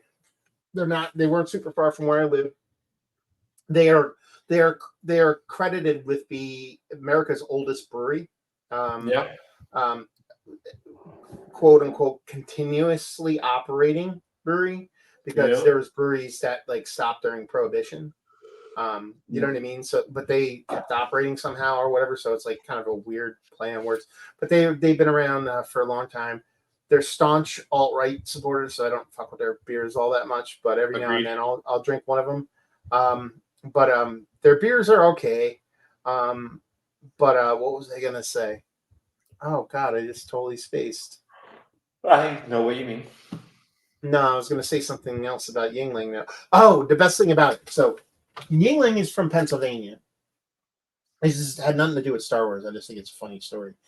Is that Yingling is from Pennsylvania, and you're talking about like especially from like the 90s, 2000s to even the 2010s, like craft beer kind of blew up and got very, very popular. But Yingling was always a mainstay in Pennsylvania, and their main beer is Yingling Lager. Okay, from when they started making it back in the day, it's not called Yingling beer, Yingling light, Yingling whatever. It's Yingling Lager. And almost every other, and they're like macro brewery, but technically they're classified as micro. So Yeah. they're always number one on the micro brewery list as far as barrels produced, but it's because they cheat. Anyway, because they only make a couple shitty beers. Anyway, so in Pennsylvania, if you go up to a bar, and it might have changed now with the boom of craft beer, and you wanted a Yingling, you said this phrase: "I'll take a lager." That's all you said, because I'll take, because it wasn't Bud Lager, it was Bud Light or Budweiser. It was Miller or Miller Light. It was Coors or Coors Light. It wasn't Coors Lager. It wasn't like, no one ever used the word lager. You know what I mean? In the Yeah. States, and especially in Pennsylvania. So if you would go to anywhere as a Pennsylvania person, you would be like, you go up and if you say, "Give me a lager," they know exactly what you mean. They know, oh, this person wants a Yingling Lager. So fast forward, and somewhere in like the late aughts, early teens, I go on a trip with my brother-in-law, who knows nothing about anything. We go into Massachusetts, and he's like, "Oh, you want to go get a beer?" I was like, "Sure, let's go get a beer." And it's probably 2008 or whatever. And he's like, "Go up there," and they ask me what I want, and I'm like, "Okay, cool. I'm in Massachusetts. You know what I mean? I get to have stuff I never had before." I'm like, "Give me this, blah blah blah." He's like, "Okay." And then my brother-in-law's, "I'll take a lager." And the guy's like, "Okay." Just standing there, like, waiting. He's like, "What do you want?" He's like, "What kind?" He's like, "A lager." And the bartender's like, "Yeah, but which one?" He's like, "Lager." You know what I mean? Like, assuming that all he had to say was the words lager, and it magically would appear in front of him like the only beer ever named lager was Yingling Lager. So it was like an Abbott Costello Who's on First routine in real life. It was pretty hilarious. Oh shit, that's awesome. I Yeah. wish I had something similar here in the Netherlands. We just don't. We have so many different brands. Like you do, of course, like the Heineken, the Amstel, the Hertog Jan. You have Yeah. to specifically say. Well, what happens though is, here's a fun thing though. Everybody will have their own favorite brand, their own favorite brewery. Like I always struggle calling this a brewery. I know they brew their beer, but I see them as factories. It doesn't matter what your favorite brand is. If you walk into a bar and you just want a lager, a pilsner, you just say biertje. It doesn't matter what they have on tap. It doesn't matter what your favorite brand is. You just want a biertje, and you'll get it. That's what you drink. It doesn't matter what brand it is. It doesn't matter what they're serving. What does that mean? Biertje, beer, but as in a diminutive form. Okay, you- so like I just want beer. Just give me a beer, like a generic beer. Like I'll just have a Beer. beer, and that's what we do, and it just doesn't matter anymore. But that's the only sort of like comparative thing I could think of. We do not have anything as regional as what you just described. Yeah, no, and I don't I think you fucking- could because your country is thousands of years old. And we're new. Yeah, well, that is kind of a thing, isn't it? I responded to this video the other day where somebody was talking about sitting in I think it was in Italy, somewhere in Europe. I think it was. Yeah, I know what you're saying. It was in Italy, I think, that he was so amazed that he was eating at a place that was older than America. I'm like, oh shit, son, be careful what you're saying on Instagram right now because you're gonna get fucking wrecked. And if you read through the comments, everybody was like shitting on this American dude who went like, this place where I'm eating is over 300 years old. It's older than the United States of America. Oh boy. That's funny. Yeah, for us it is. But what we just quickly were talking about, the favorite Star Wars movie. Yeah, I think as much as I will say that the best made Star Wars movie is Empire. Well, no, the best Star Wars movie is Empire. The best made Star Wars movies. Oh, yeah, well, there were ones. Yeah, made. Sorry, yeah, you're Yeah, correct. yeah, The- the best Star Wars movie to me is Empire, but the one that I rewatch the most, but and here's where things get a little bit dicey, tricky, interesting.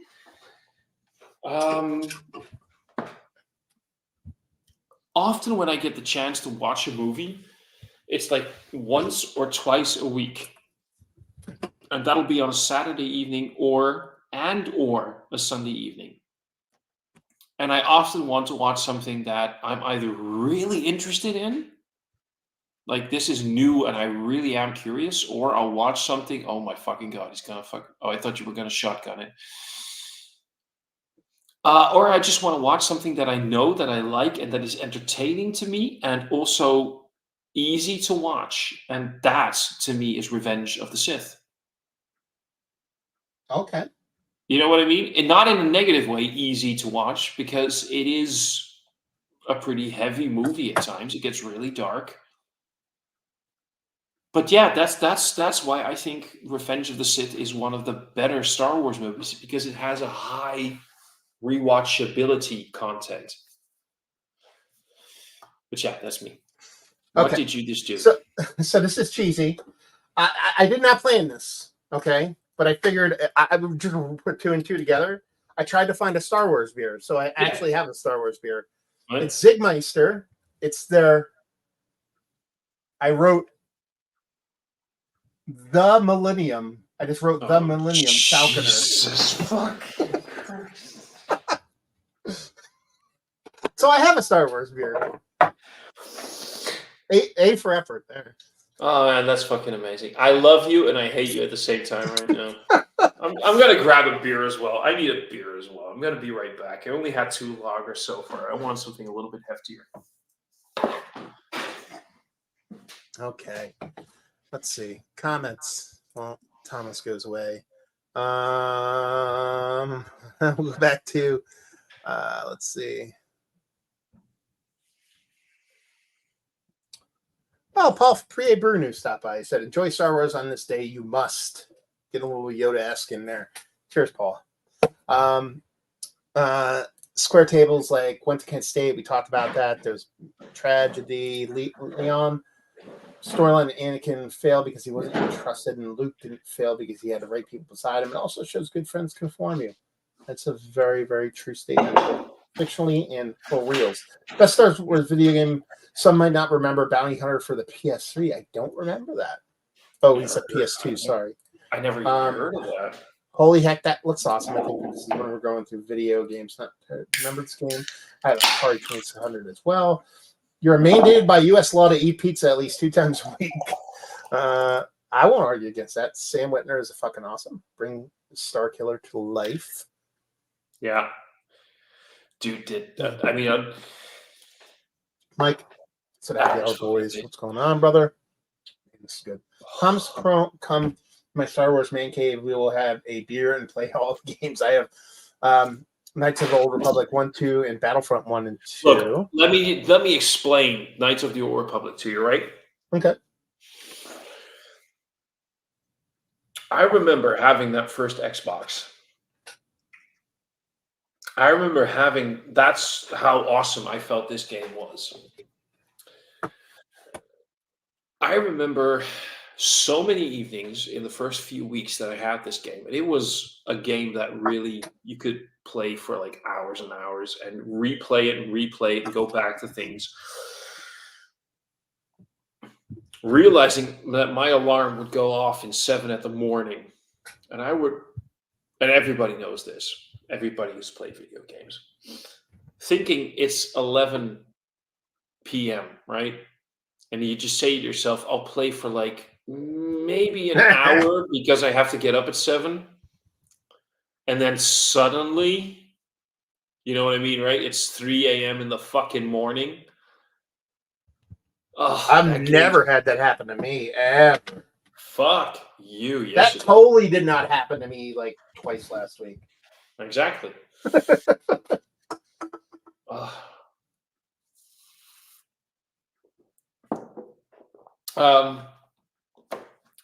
Beers, just getting back to beers very quickly. Why are we not appreciating sub 6% IPAs anymore? What do you mean? Well, people are always talking about it's like, well, this one is. Let me show you the ABV. Where's the fucking ABV? I hope the focusing goes okay because sometimes the camera doesn't want to focus properly. There you go, 5.9 or 5.5. Yeah. By the way, I really love I want to get your opinion on it. I don't think I've heard your opinion. What do you think of the webcam? It's good, man. Is this the one that you're testing out? You had me, I think you used it a couple times. Yeah. No, it looks good. It's fucking amazing, isn't it? Yeah. But anyway, this is your samurai top knot really well. I got the katana right over there. So anyway, sorry. I remember years ago we can say years ago during COVID. We can finally say that now. We did so many live streams, and I was waving around the swords in the background, being fucking drunk on them. We were all so drunk on so many live streams. Good old days. Do you remember the barley wine live stream? Mm-hmm. It's recorded. I remember. I know it's recorded. Do you know what I did back then? No. This is not the one where it took this is no, I remember it existing. I don't remember anything about it. I know it happened. It's the one where live on YouTube, I drunk dialed. I don't remember that one. No, I remember it. Well, I don't remember it, but I rewatched it, but I remember it. Like, oh my God, this is a nice question. I actually like this one. If you watch the original trilogy, so this is one that can go a bit further. Do you watch the original or the remake with Hayden? As in, do you watch the special editions or the originals?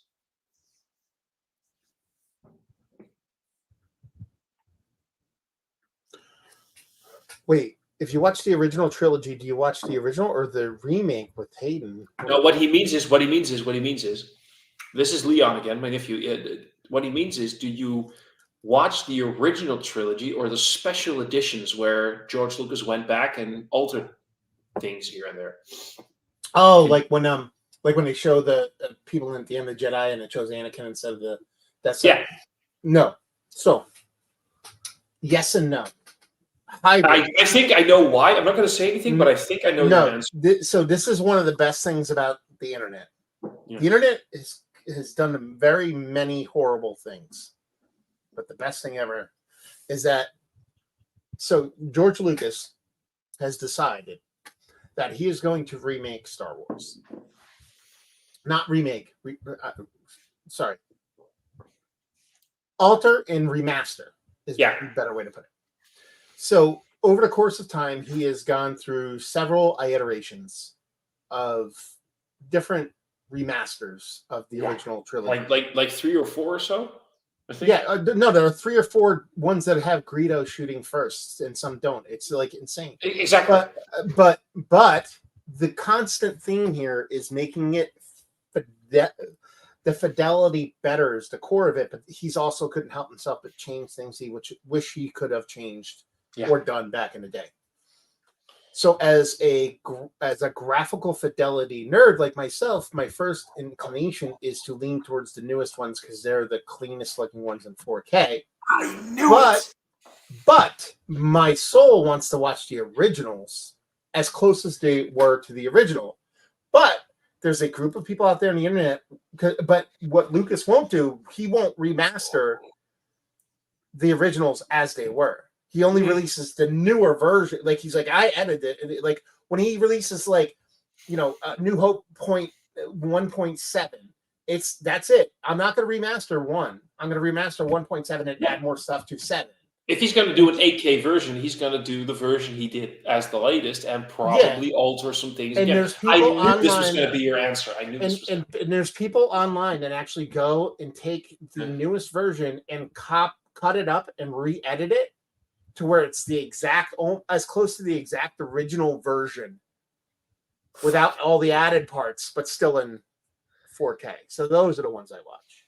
So there is subtle differences that they can't edit out, but they'll remove the Jabba scene from Mos Eisley. They'll remove the dumb shit I don't want to see. You know what I mean? And so I'll have the highest fidelity version with the most original version. I love this because I know you well enough to know that you're such in the best beautiful ways. You're a tech geek. You're like you said, you're a hi-fi nerd. You love your audio and video shit. So I knew this was going to be your answer. That the purist in you would want your OG, but that the tech suave guy wanted the best audio and visual thing. I will say that there were a few changes in the different versions that George Lucas has done so far that makes sense. I mean, if you really think about it, it sort of makes sense that when we see Hayden or see Anakin appear as a Force ghost, we see him as he was when he still was on the light side. So, some of those little things I kind of make sense. Why suddenly the door to Jabba's palace had to be a gazillion times bigger than it was. Yeah, no, I there's no fucking clue, it's like there's what? Some things I'm cool with, like the Hayden thing, that's fine. Like the Death Star blowing up more dramatically, fine. You know what I mean? It's when they're inserting, like they inserted the stormtroopers on those fucking walker lizard things and New Hope. I'm like, I don't really need that. Like the goofy stuff, that ships and shit in Mos Eisley. Like there's some stuff I'm like, I can do without it. One little tidbit that I liked is Han Solo running through the Death Star, chasing the stormtroopers, and suddenly coming up on a big group of them, and he turns around and he runs away again. And they did this little thing where in A New Hope, suddenly it's like, I don't know, 10 or 20 times as more stormtroopers as it was in the original version. It kind of made the entire impact of him going, oh, fuck, a little bit more. It's the little things like that I can sometimes like. But the other little one droid hitting the other droid over the head in Mos Eisley, who said, it didn't add anything other than, hey, here's a droid I'm going to use in episode 1 and now you can get used to it in episode 4. See, Yeah. the universes connect. Yeah. Yeah. It was not, yeah.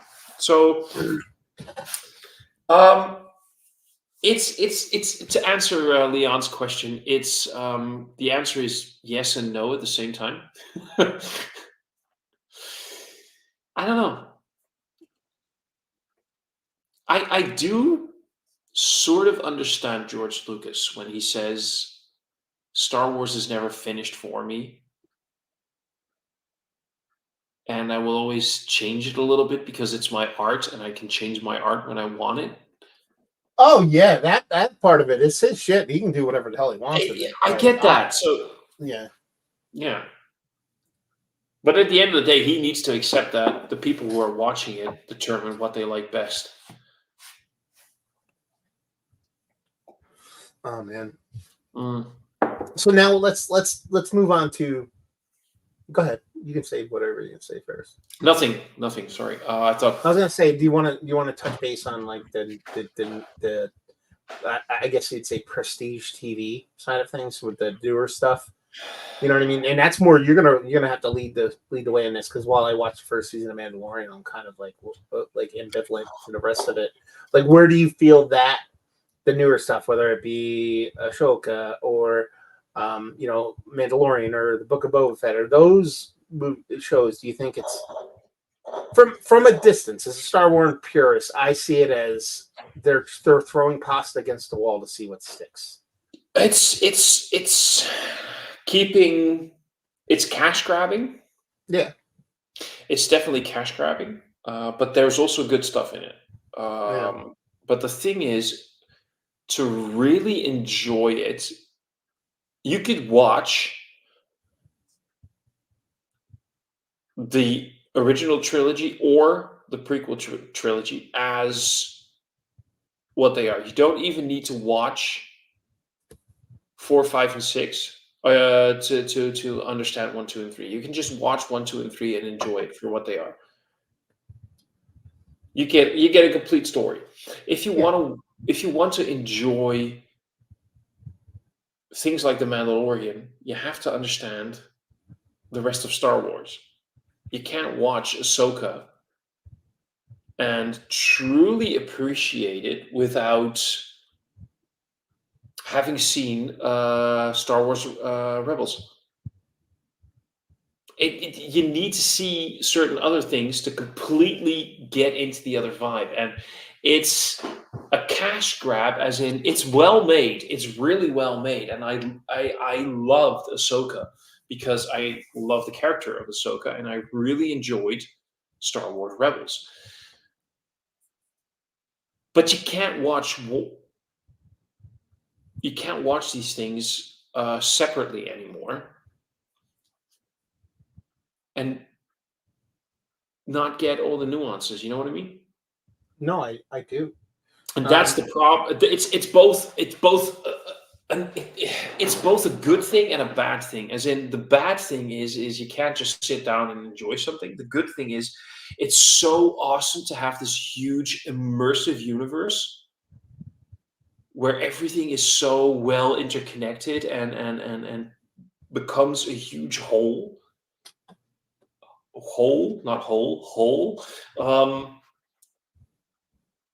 The thing is, though, and I hate that I'm sounding like such a pretentious snob.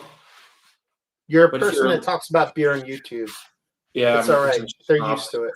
Dude, I have the head. I have the man bun. I have the beard. I have the beanie. I have everything. So I'm a pretentious snob. But I hate the fact that I understand that Disney doesn't do it for the fans. They don't do it because they want to tell good stories.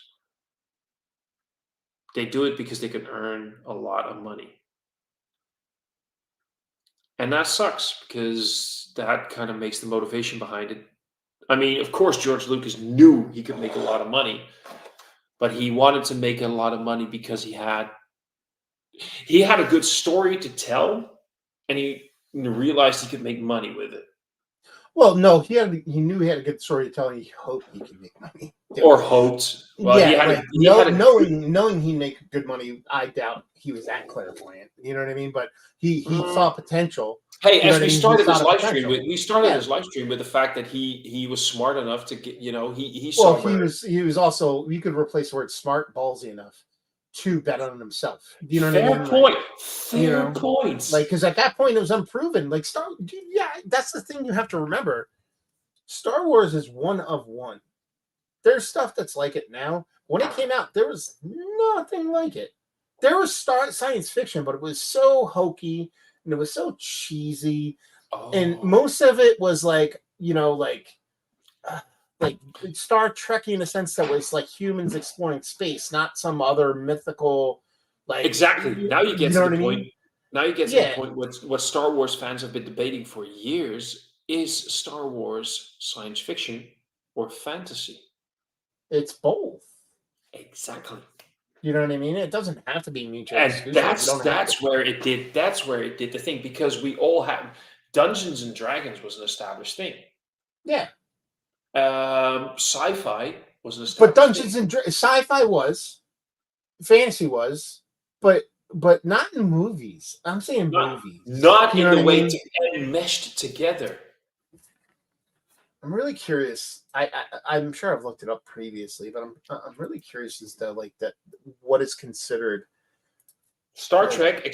Okay, I'm going to tell you one thing. This is how old science fiction is in the way. Star Trek existed before Star Trek was created, and it's called the Forbidden Planet.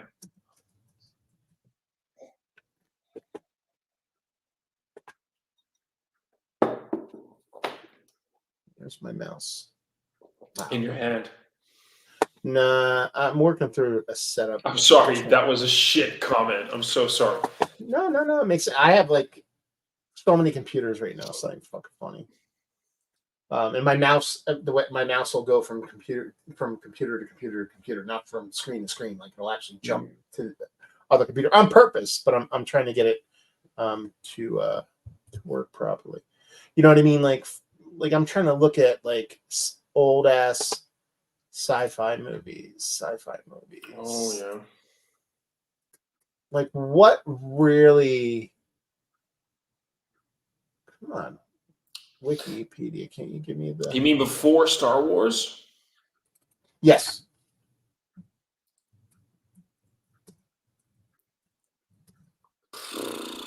Space 2001. 2001: A Space But that's Odyssey. what I mean. Like, when did that come out? That didn't come out Before Star Wars. That Before Star that Wars. did not come out. That came out before Star Wars. Yeah. Are you sure? Oh shit! Now I'm doubting, but yeah. But wait, 2001: A Space Odyssey. 1968. The movie 2001: A Space Odyssey is from 1968. That's 9 years before. But again, and no, I like. Okay, yeah, I hear. But it's humanoids in space. It's not some kind of science fiction like No, but fantasy mashup no, but on film. that's because of whenever we saw Like aliens. when did Dune came out in '84? So that would be the other one that kind of pops in my head. Flash Gordon. When Flash did that Gordon is come out? 1983, And that's 1986, 1980 okay, and that's something. even that is again like No, that but see here, has an Earth connection to it. yeah, but here's the thing, because Star Trek, if there is one thing that did aliens in space before Star Wars, it's of course Star Trek, because the show is in 1966. But because of budgetary constraints, aliens look like humans with a little bit of makeup. Yeah. And Star Wars is basically the first one that did aliens, as in they are fantasy creatures. They don't look like humans.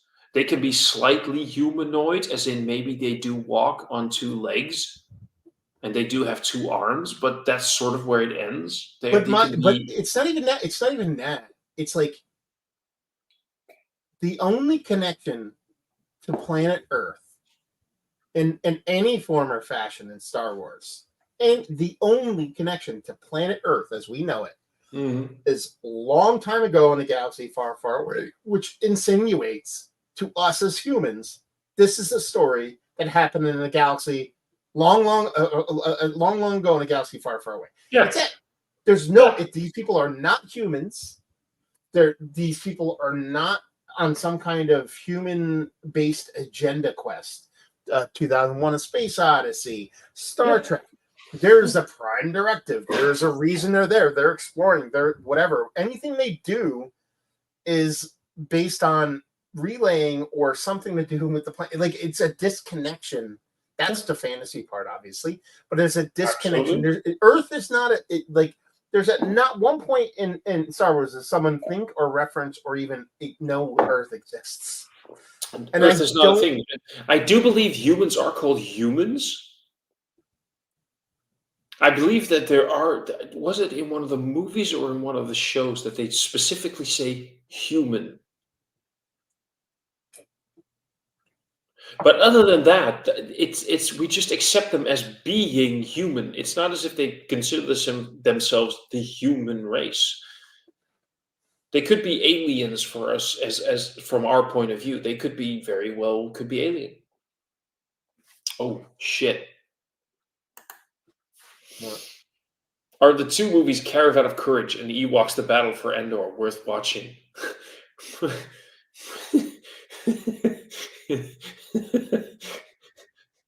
My suggestion, Leon, is this: is that you go onto the internet. Let me see if I can find it. I might be able to send it to you. So you go into an illegal downloading site. Okay.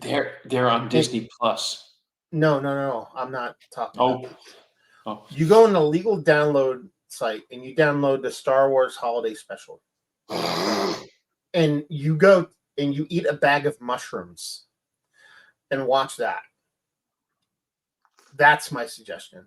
And then after that, if you want to watch those 2 Ewok movies, the Star Wars Holiday Special. So what most people don't realize, or I would say, Leon, because you're younger, what a lot of younger people don't realize is that between like the mid 70s and the late 80s, there was a lot of cocaine being consumed in the movie industry, and there was a lot of bad decisions made based off of the amount of cocaine that was consumed. So it's not like it's not like nowadays where they're writing rooms were just cocaine dens of insanity. Let's go. And there's some really bad content. The Star Wars Holiday Special is up there. There's a podcast called Stuff You Should Know. SYSK is the abbreviation for it. If you type the SYSK space, the Star Wars Holiday Special, it's a podcast about it. It's probably a better way to kind of compartmentalize that into what is going on, and they explain the behind the scenes of that. It's just red hot insanity. That's what the Ewok movies are too. I actually find the Ewok movies to be entertaining in a slow hot train wreck of insanity kind of way. But if you really want to get in the nitty gritty of craziness, you definitely want to check out the Star Wars Holiday Special. I think the best way for me to describe both of those movies would be Willow on a low budget. Yeah. And with bad writing and bad everything else. Yeah, but as in, that's basically it, because I, by the way, love Willow. But that's what they tried to do, Star Wars and Willow at the same time, and with no money. And honestly, if you want to talk about hubris and ego, that's probably a Jim Henson thing, to where he's like, in Jim Henson's brain, like he's like, that's, like my Muppets. I'll get my. Didn't he have to do with the Ewok stuff? Didn't Jim Henson work on that? Or am I totally making that up my brain? Mm. Yeah. This is, by the way, true what Adam is saying. They're not allowed to talk about it. Yeah. Yep. That's fucking. Which is all the more reason to go watch it. But there is. You just, by the way, said illegal. Yeah, because you can't find it. Yeah, Yeah, you have to go to legal means to even find it. You can't. there's a high definition No, you know what? version. It might There's be a on YouTube. there's a high definition version on YouTube right now. There's like a remaster. That's what I mean. on There, YouTube. so it might be on YouTube, but it's You don't even Time Bandits is better. Dude, Time Bandits is one of the best movies ever done. Why does son. that sound so? Why does that sound so? Dude, familiar? Time Bandits is fucking amazing. I will do a Time Bandits fucking stream with you, brother. I love that movie. Nobody knows about that movie. Oh my god. It's basically it's basically like pirate. Oh god, what is oh, man. I don't think I've seen this. The name is familiar. It's with Sean Connery. Is John that the Cleese. one with? Is that the movie with Sean Connery in like the sort of red leather thong thingy? Hold on. Sean Connery Time Bandits. Yeah, me too, bro. I'm trying to find a screenshot, but I can't. No, that's not the one that I thought. I have never. It sounds so fucking familiar. Why do I know? I don't think I've ever seen this. It's horrible. I mean, it's not horrible. It's pretty horrible, but oh my god, it's part of the Criterion Collection. How the fuck did this get admitted? Criterion Collection. No, but Criterion Collection. Here's the thing: they're smart, and they have become aware that there are many people screaming for many movies that aren't available in streaming everywhere. So they're just buying rights here and there very cheaply for many movies and just pushing them out.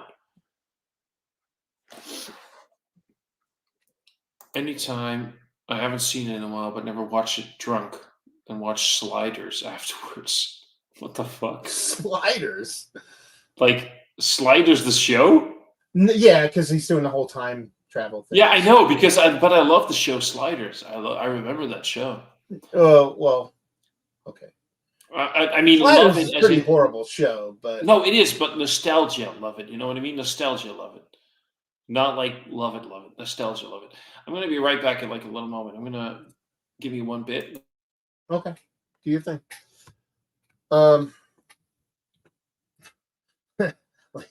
Holland was the top producer of cocaine for the Housewomen. Yeah, no, but yeah. But I never watched it drunk and watch. Yeah, Time Bandits is great. I'm all about the word bandits. It's like one of my favorite words of all time.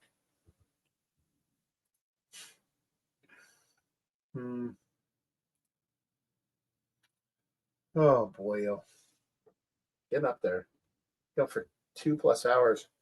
Got another hour in me, I think. Let's see. Trying to go back and see where we left off. We already covered that. Oh, the two movies Cameron. Oh, we already covered that. Mercy Bears, Cheers. Man, all these specials so good. Well, anytime. Okay. Sliders is a show where the cast outshone the writing book a mile. Writing by a mile. Yeah, I mean the cast is pretty awesome in that in a very cheesy way. So it's not like a great show, but I enjoyed Sliders, to put it that way. But I think it was pretty B-level stuff, if I'm gonna be perfectly honest with you. So what'd you grab now, Thomas, beer-wise? You're muted. I didn't grab a beer. I just quickly had to get rid of some beer. Oh, fair enough. Actually, you know what? Yeah. I think I have to get rid of some beer myself. I think that's so I'm going to go do idea. that. You entertain while I do such things. I did this in the peeing way, not the other way, by the way. Just okay. Yeah. I hope you're not throwing up. No. That would take a lot more than that. But yeah, you go. Do you? Okay. Leon saying Holland was the yeah, but I agree. By the way, out of that. Sliders is it's the characters and the actors that made it work, but god dang if that show didn't suck at some point. But I know many shows like that. Oh, sorry. I forgot there's like it's like oh for anybody who's watching this on Matt's channel, um it's nearing dinner time for you guys. I guess it's like depending on where you are in the states. Um, it's 23:15 p.m. here, so it's nearing midnight in the Netherlands. So if I yawn every now and then, it's because I had a like a 10-hour workday today, give or take. So it's been a long day, and I'm just chilling out and doing this, but I'm slightly tired. So yeah, 7 days, Adam, sounds vaguely familiar. 7 days. I don't know if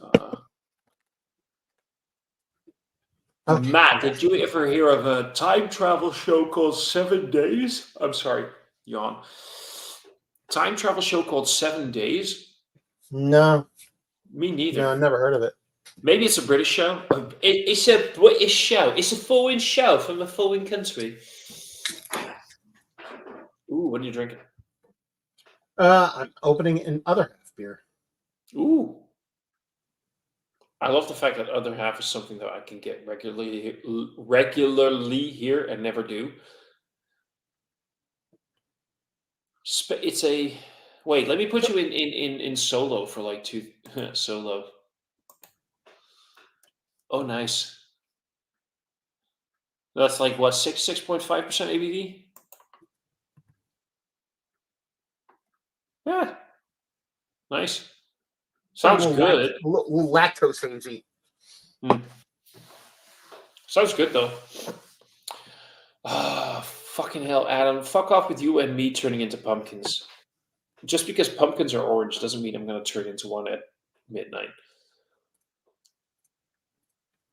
It's a running gag.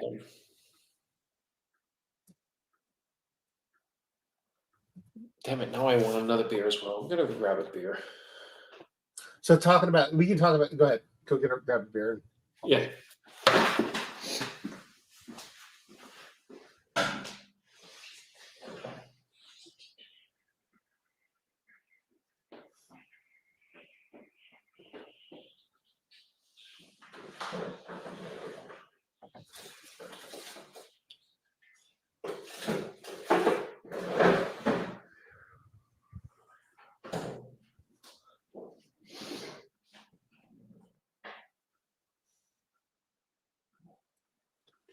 So now I'm deep diving on cheesy old 80s fantasy slash science fiction. And I'm curious to see what Thomas has to say about his favorite combo of those best.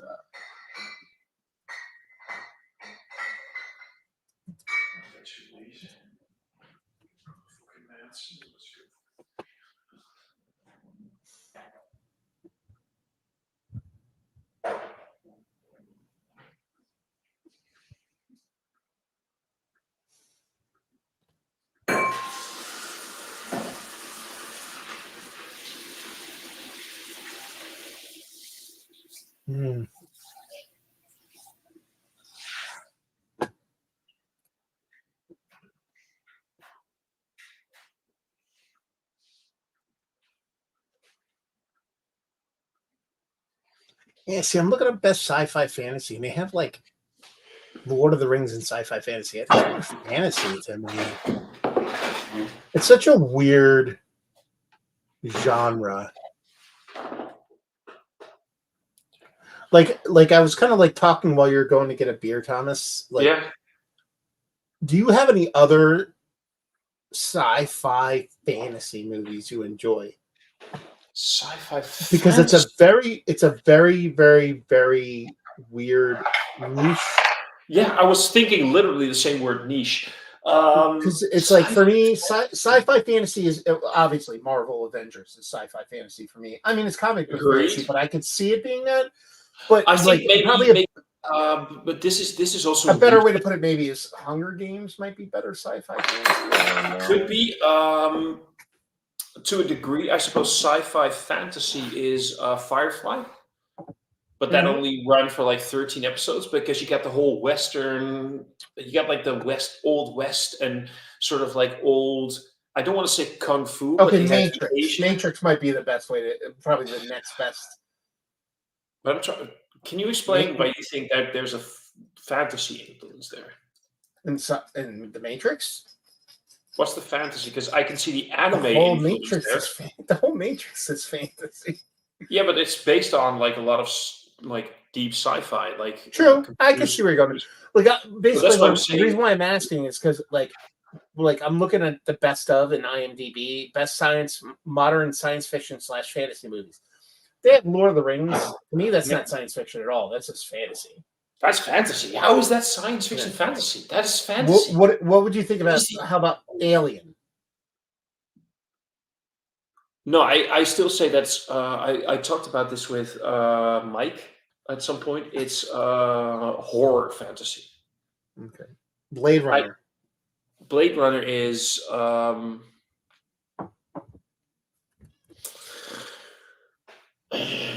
No, I call that. I think I would still call that fantasy, sci-fi, not fantasy.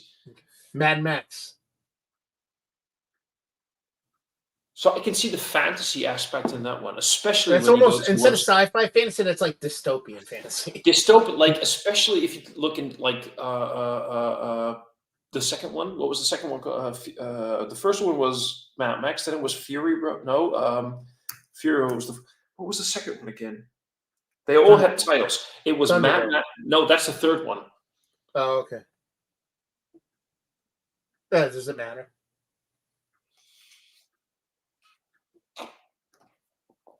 I'm trying to think. Oh, he's so right. He is so fucking right. He is so fucking right. In the end, there can be only one.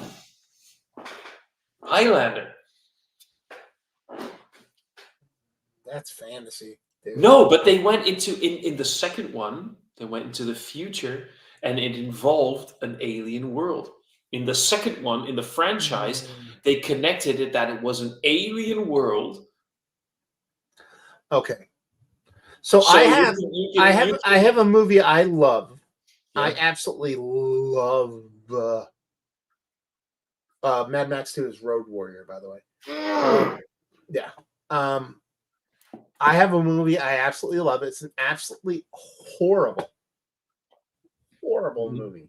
Mm-hmm. I think let's get on Rotten Tomatoes. I'm really curious to see. And it came out in the early 80s. It's got a 17% Rotten Tomatoes. I think I know which one you're going to say. What is it? Oh, there's two options. Okay. It's early 80s. Yeah. It's either... It is 1984. So it's either Black Hole or Critters. Nope. I love Black Hole. I think it's a fantastic movie. I haven't seen it in decades. Yeah. Have you ever seen the movie The Ice Pirates? Which? Ice Pirates. No. You need to watch it, dude. You need to watch it. Imagine a movie. It's a comedy, but it's a definitely sci-fi fantasy. And imagine if, like, I don't even know. Imagine if Star Wars was directed by Albert Brooks. Fuck. Well, that's Spaceballs, but no, sorry, that was Mel Brooks. True. Let me share my screen. So this is the fucking. Oh my god, this movie is so good. This movie is so good. That's the marquee, the poster for it. Ice Pirates. Oh my god, dude! And the plot of this movie is: in the distant future, water is so scarce and rationed that it is considered an immensely valuable substance, both commodity and currency, and ice cubes people, Templars control the water and destroy worlds that have natural water, and it's about these people, a leader of these pirates, ice pirates, that basically rob these ships of ice. It's insane. I need to It's see if this insane. is available somewhere. So It's honestly, I'm watching it tonight. I gotta find it. I'm not gonna watch a movie again tonight because it's like I said, it's nearing midnight for me. Um, but I'm gonna look this one up. I'm gonna make a note here for myself. I'm gonna make a quick. I've gotten. I don't know about you, but I've gotten into the habit of leaving written notes for myself. It looks like it's available, but it's like every place you have to pay a couple bucks to watch it. Like Pride That's has fine. it, Voodoo has it, Apple TV has it. But Ice. I'm going to steal the crap out of The it. Ice Pirates. The Ice. Yeah, I Pirates. want a written I need to report. watch I want you this. to watch it and do a written report on it. We can do a stream about it as well if need be. So here's two things that I need to comment on Or very quickly. it's a very cheesy movie, so maybe we do a stream about our favorite cheesy movies. I can go for a long run on that one. Can you go 3 hours? Depends on who you ask. That was bad. First of all, Adam, you need to shut your fucking mouth. Because that movie was so bad. Do you know this movie, What man? movie? Battlefield Earth. I've never watched it. I know what you're talking about, Travolta with the mustache. I know what it is. But So bad. I've seen it once. I think, you know what? I might have it on DVD. And then Leon actually has. I sometimes like these questions. If you have the possibility to change something in Star Wars besides Jar Jar, what will you change, story or character wise? I would want in the Phantom Menace and in Attack of the Clones, especially the first half of Attack of the Clones, Padme Amidala is written as such a strong character, like such an amazing, powerful leader. And then halfway through Attack of the Clones, suddenly she's like, I truly, deeply love you. And then the only purpose she has after that is to be Luke and Leia's mother. That's it. That's all she has to do. And then, so I would love to see more of a profound character growth and character presence for her than just the mother of Leia. If I could change anything, good God.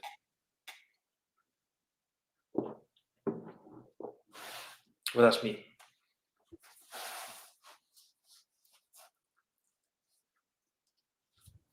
I just get rid of blue milk. What the fuck was up with blue milk anyway? Whatever was it in George's head that he was like, milk should be blue? Yeah, I get rid of blue milk. I mean, so here's the thing, right? I love cheese because I'm Dutch, but I love like no cheese. Hey, Thomas. Yeah. I'm gonna let you know a secret. Pennsylvania Dutch. Like 99.9% of the people in the universe love cheese. I know. I know. It's a stupid joke.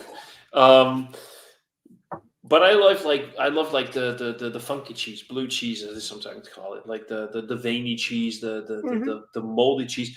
But when I think of that, somehow I think of the color blue because of the bluish hue the funk has. So when I think of dairy and blue, I think of the funk and mold. So when I think of blue milk, I think of funky, moldy milk. And when I think of moldy milk, I don't think of something like that's a delicious drink to grow up with. Yeah, blue milk is. So, have you ever had any beers from J. Wakefield?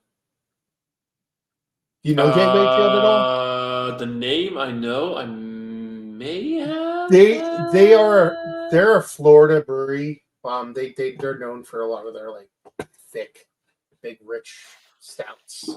I'm trying to look, see if I can find The name that. is so familiar. I don't think I've ever had any of that beers though. They made a blue milk beer. Of course they fucking did. But like, if you like go into Jay Wakefield's like into the brewery, like there's murals on the wall of like C-3PO like chugging a beer and shit. That's how like in on Star Wars they are. I'm game.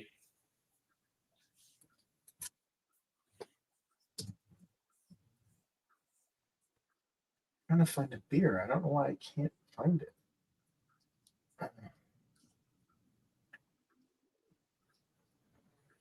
I mean, give up.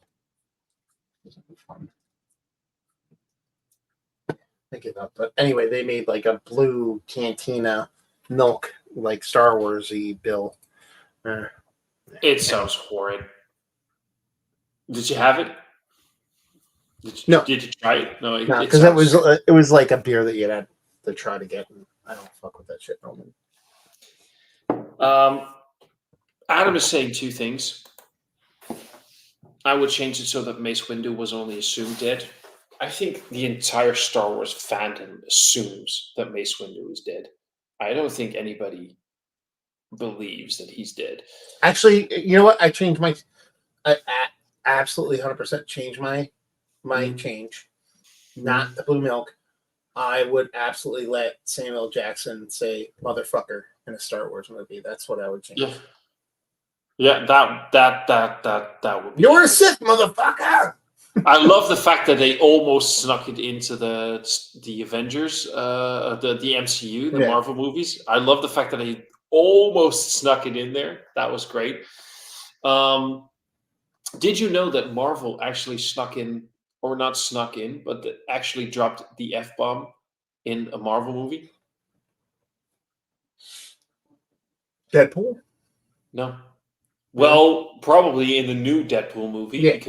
But in an established one, in one that's already released, they dropped the F-bomb in a Guardians of the Galaxy movie. See, Guardians of the Galaxy is like my least favorite. Like, I don't fuck with them. Like, I've seen 1.5. I don't mess with Guardians of the Galaxy. It's cheesy. No, it's cool, dude. Everybody can. I like the Guardians of the Galaxy but then no, there's everybody has their own opinion, and it's okay to be wrong. Yeah, it's okay for you to be wrong. But more specifically, on Adam's point here, he says Matt is wrong. Why wouldn't Bantha milk be blue? I'm not saying that Bantha milk isn't blue nor would be blue. I'm objecting to blue milk as a whole. Like Agreed. A blanket objection to blue milk. I'm not saying it's not correct. I'm not saying it's not canon. I'm not saying it's what it should be or is. I'm just saying, fuck no. Milk should be blue. Blue Agreed. Is for blueberries, Bluey, and blue balls. Those are the only three things that are. Yeah. Why is Bluey so fucking essential to adults as well? Because I have a kid. No, but when you look at it as an adult, you're like, holy shit! You're watching it with a kid, and you're seeing, it and you're like, there is a lot to learn here for adults as well. Dude, I've been ripping Bluey shit for like over a year, and like 2 weeks ago, I found out Bluey's a girl. Like I didn't even know Bluey was. I thought he was a dude the whole time. The fuck? Yeah, Bluey's a female. The fuck? Did you not know that? I didn't know it until 2 weeks ago. No, I didn't know that. I need a moment. And the only reason I know why is because they've been running, like my kid entered the school system, like proper, and they've been having book fairs, and I bought a Bluey book, and they refer to Bluey as she, and I was like, what the fuck? So I typed in this Bluey girl, and they're like, oh yeah, online. Yeah, Bluey's a fucking girl. Not that there's anything wrong with it. It's fine. I just... No, but there's nothing wrong with it. Of course there's nothing wrong with it. Yeah. But Bluey's not... Is Bluey...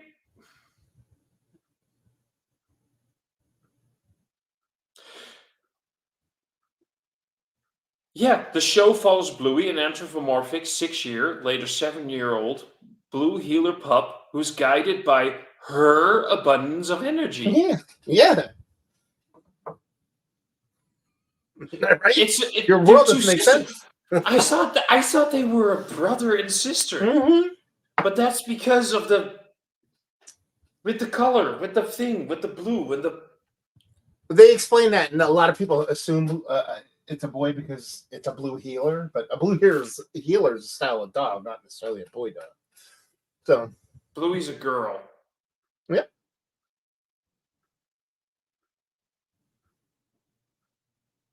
I'm gonna have to send somebody a text at some point. Bluey's a girl. Yeah, yeah. Welcome to the we're talking about Bluey on May the 4th Hey, podcast. I'm by the here with way, I'm just saying it's amazing because this again says gender roles are stupid and we should, all look at people by the characters they are, not the gender they are or the gender they prefer to be. But the show really made me believe it was a brother and a sister. mm-hmm. Yeah, crazy, right?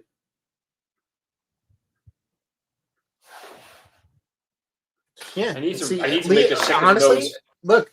Even your is it your nephew Leon? Yeah.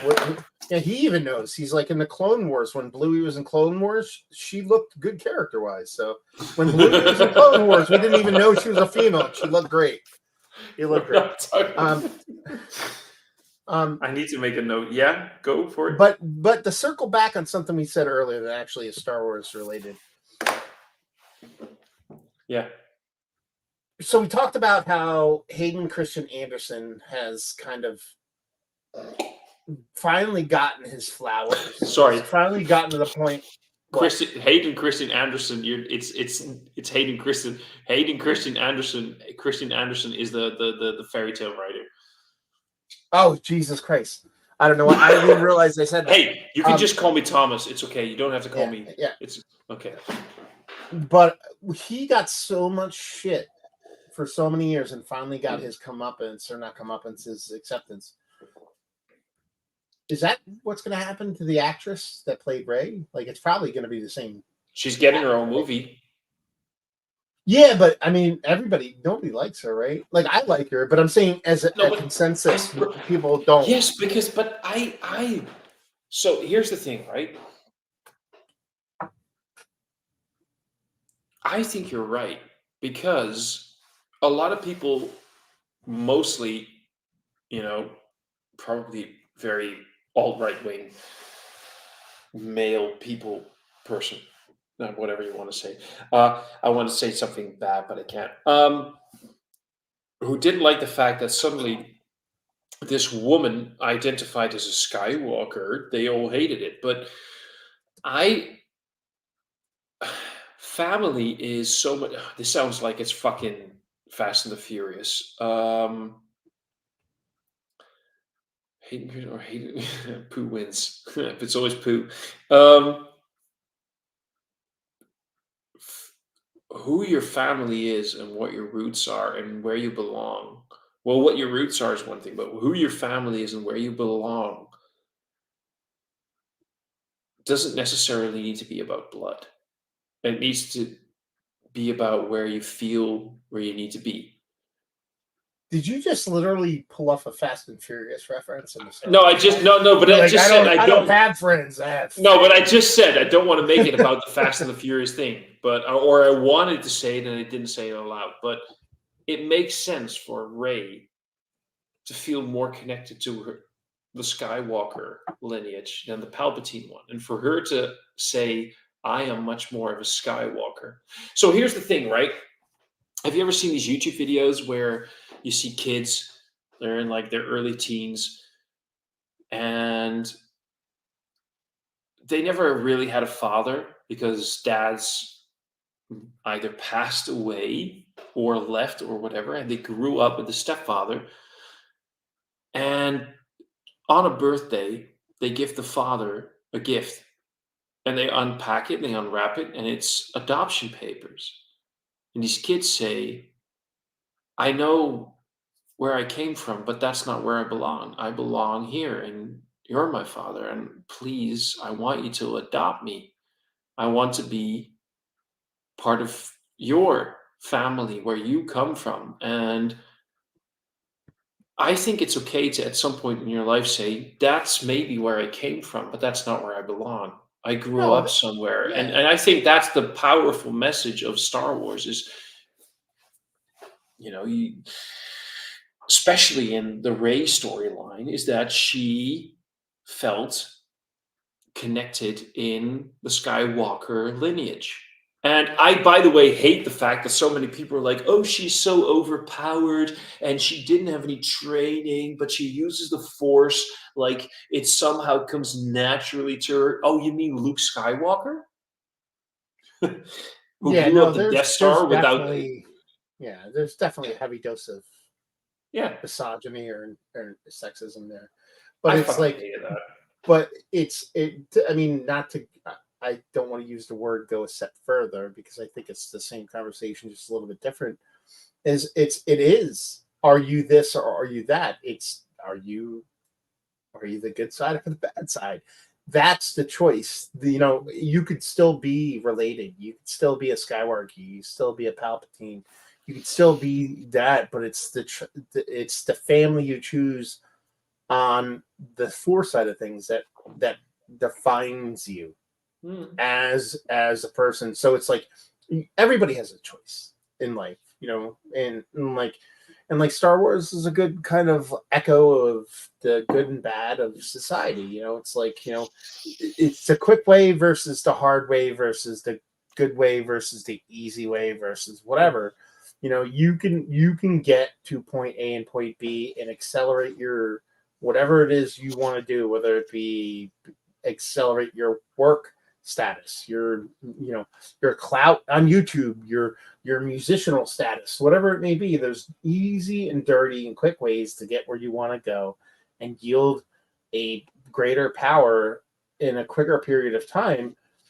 But the slow and steady path wins the race. I mean, Yeah. it's an Aesop fable. It's what fucking Star Wars is, if you really look at it. And it's like, what are you going to choose? Are you going to choose the easy path that gets you to here, or are you going to choose the harder path, which doesn't guarantee you here, but guarantees you a higher ceiling if you choose to work at it. You know what I mean? So, it's a metaphor for life. I Says will the say, guy by the way, drinking out of all negative Star Wars glassware right now. It's like Darth Vader. I got like some horrible fucking. I'm drinking. I'm drinking the I dark got beer. yeah. I will say this though, this is one thing where I do dislike the shitty writing from Star Wars over the last couple of years, is that you're talking about choices and what do you do to get to what you want to have, and do you take the easy way or the long hard way? And Anakin chose the easy way because he got influenced at saying that the dark side is blah blah blah blah blah, and you can save your wife, blah blah blah blah blah. And apparently, suddenly, Rise of Skywalker establishes, yeah, but there's force healing, and there's so many memes and little animated things going like Anakin going like, what? Force healing has always been a thing. Yeah, you heal through the force. Somebody dies or nearly dies, and you heal through the force, and they live again. This was a thing. This Yeah. was this was always so. This is where I go like where I do understand at some point that fans go like Disney really did some shoddy writing here and there. But that's the point. I mean, to the point that you made kind of earlier, like about like the cash cow making money sort of things. Like they could literally make anything and slap Star Wars on it, and it'll make a Yep. buck.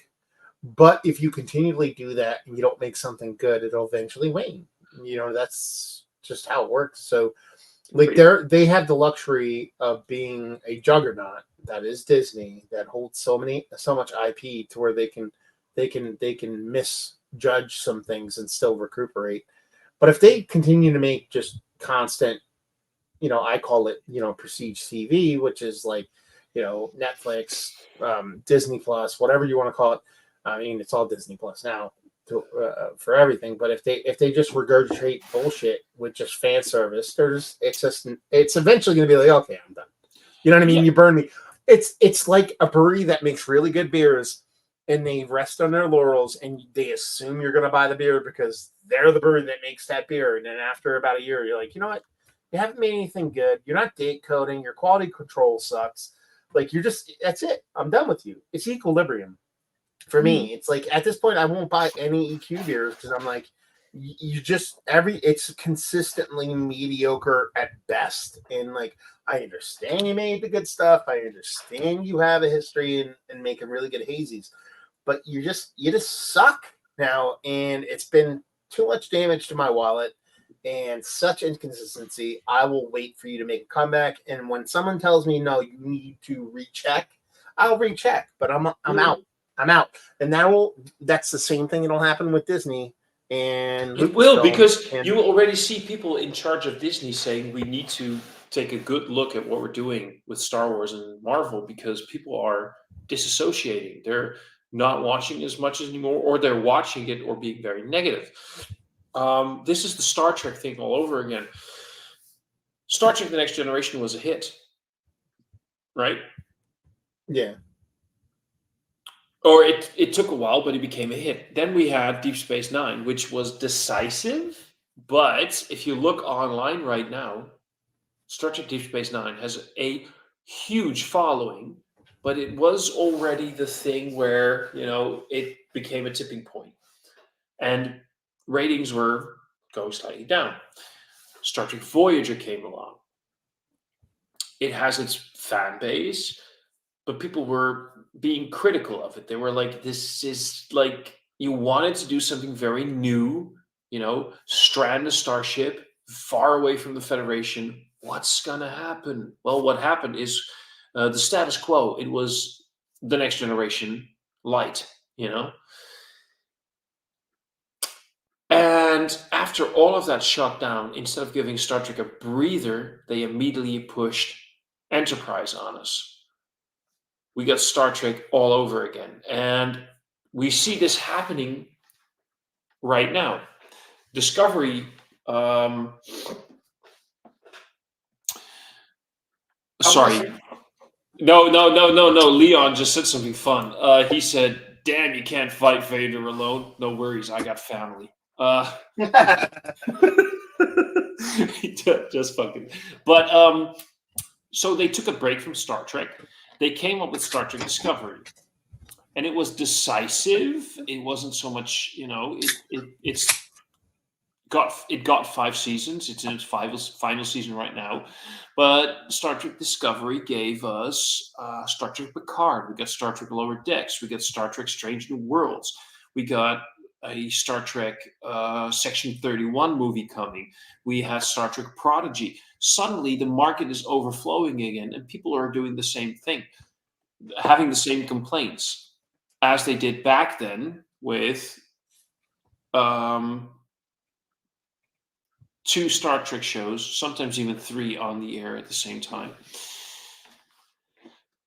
Is the market crowded by too much of the same thing in the same IP, intellectual property? And that's what's happening with Marvel. That's what's happening with Star Wars.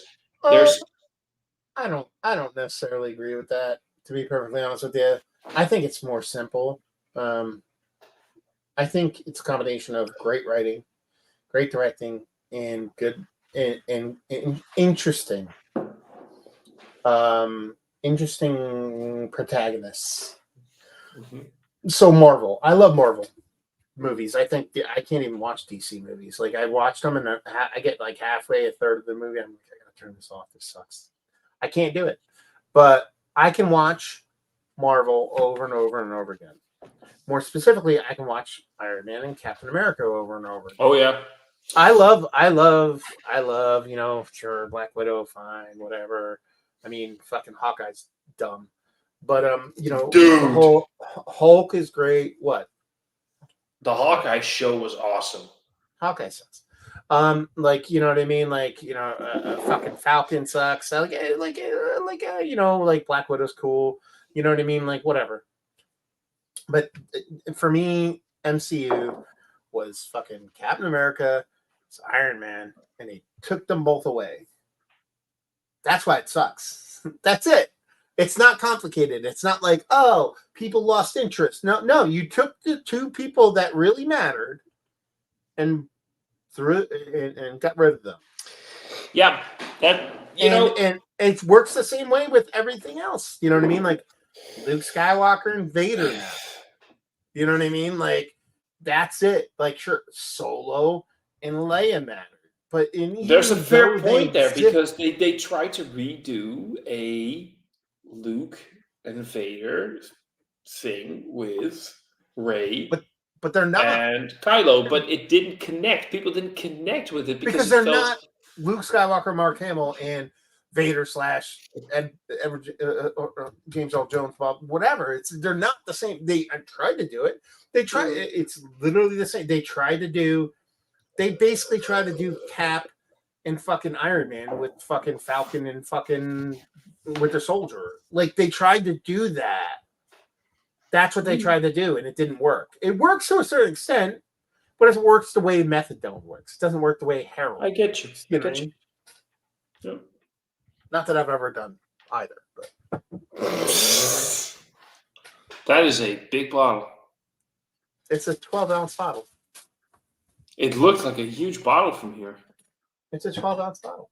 It's just 12 ounces. Now it makes it was the perspective. Now it looks like a 12-ouncer. The way you had it, like the way you had but the way you had it back here, it's like so gigantic. Like look at that thing. Oh yeah, but the way you look at it makes. Never mind. Star Trek Lower Decks is fan service. That's why it sucks. I hate you, and I love Star Trek Lower Decks. So, what are you drinking?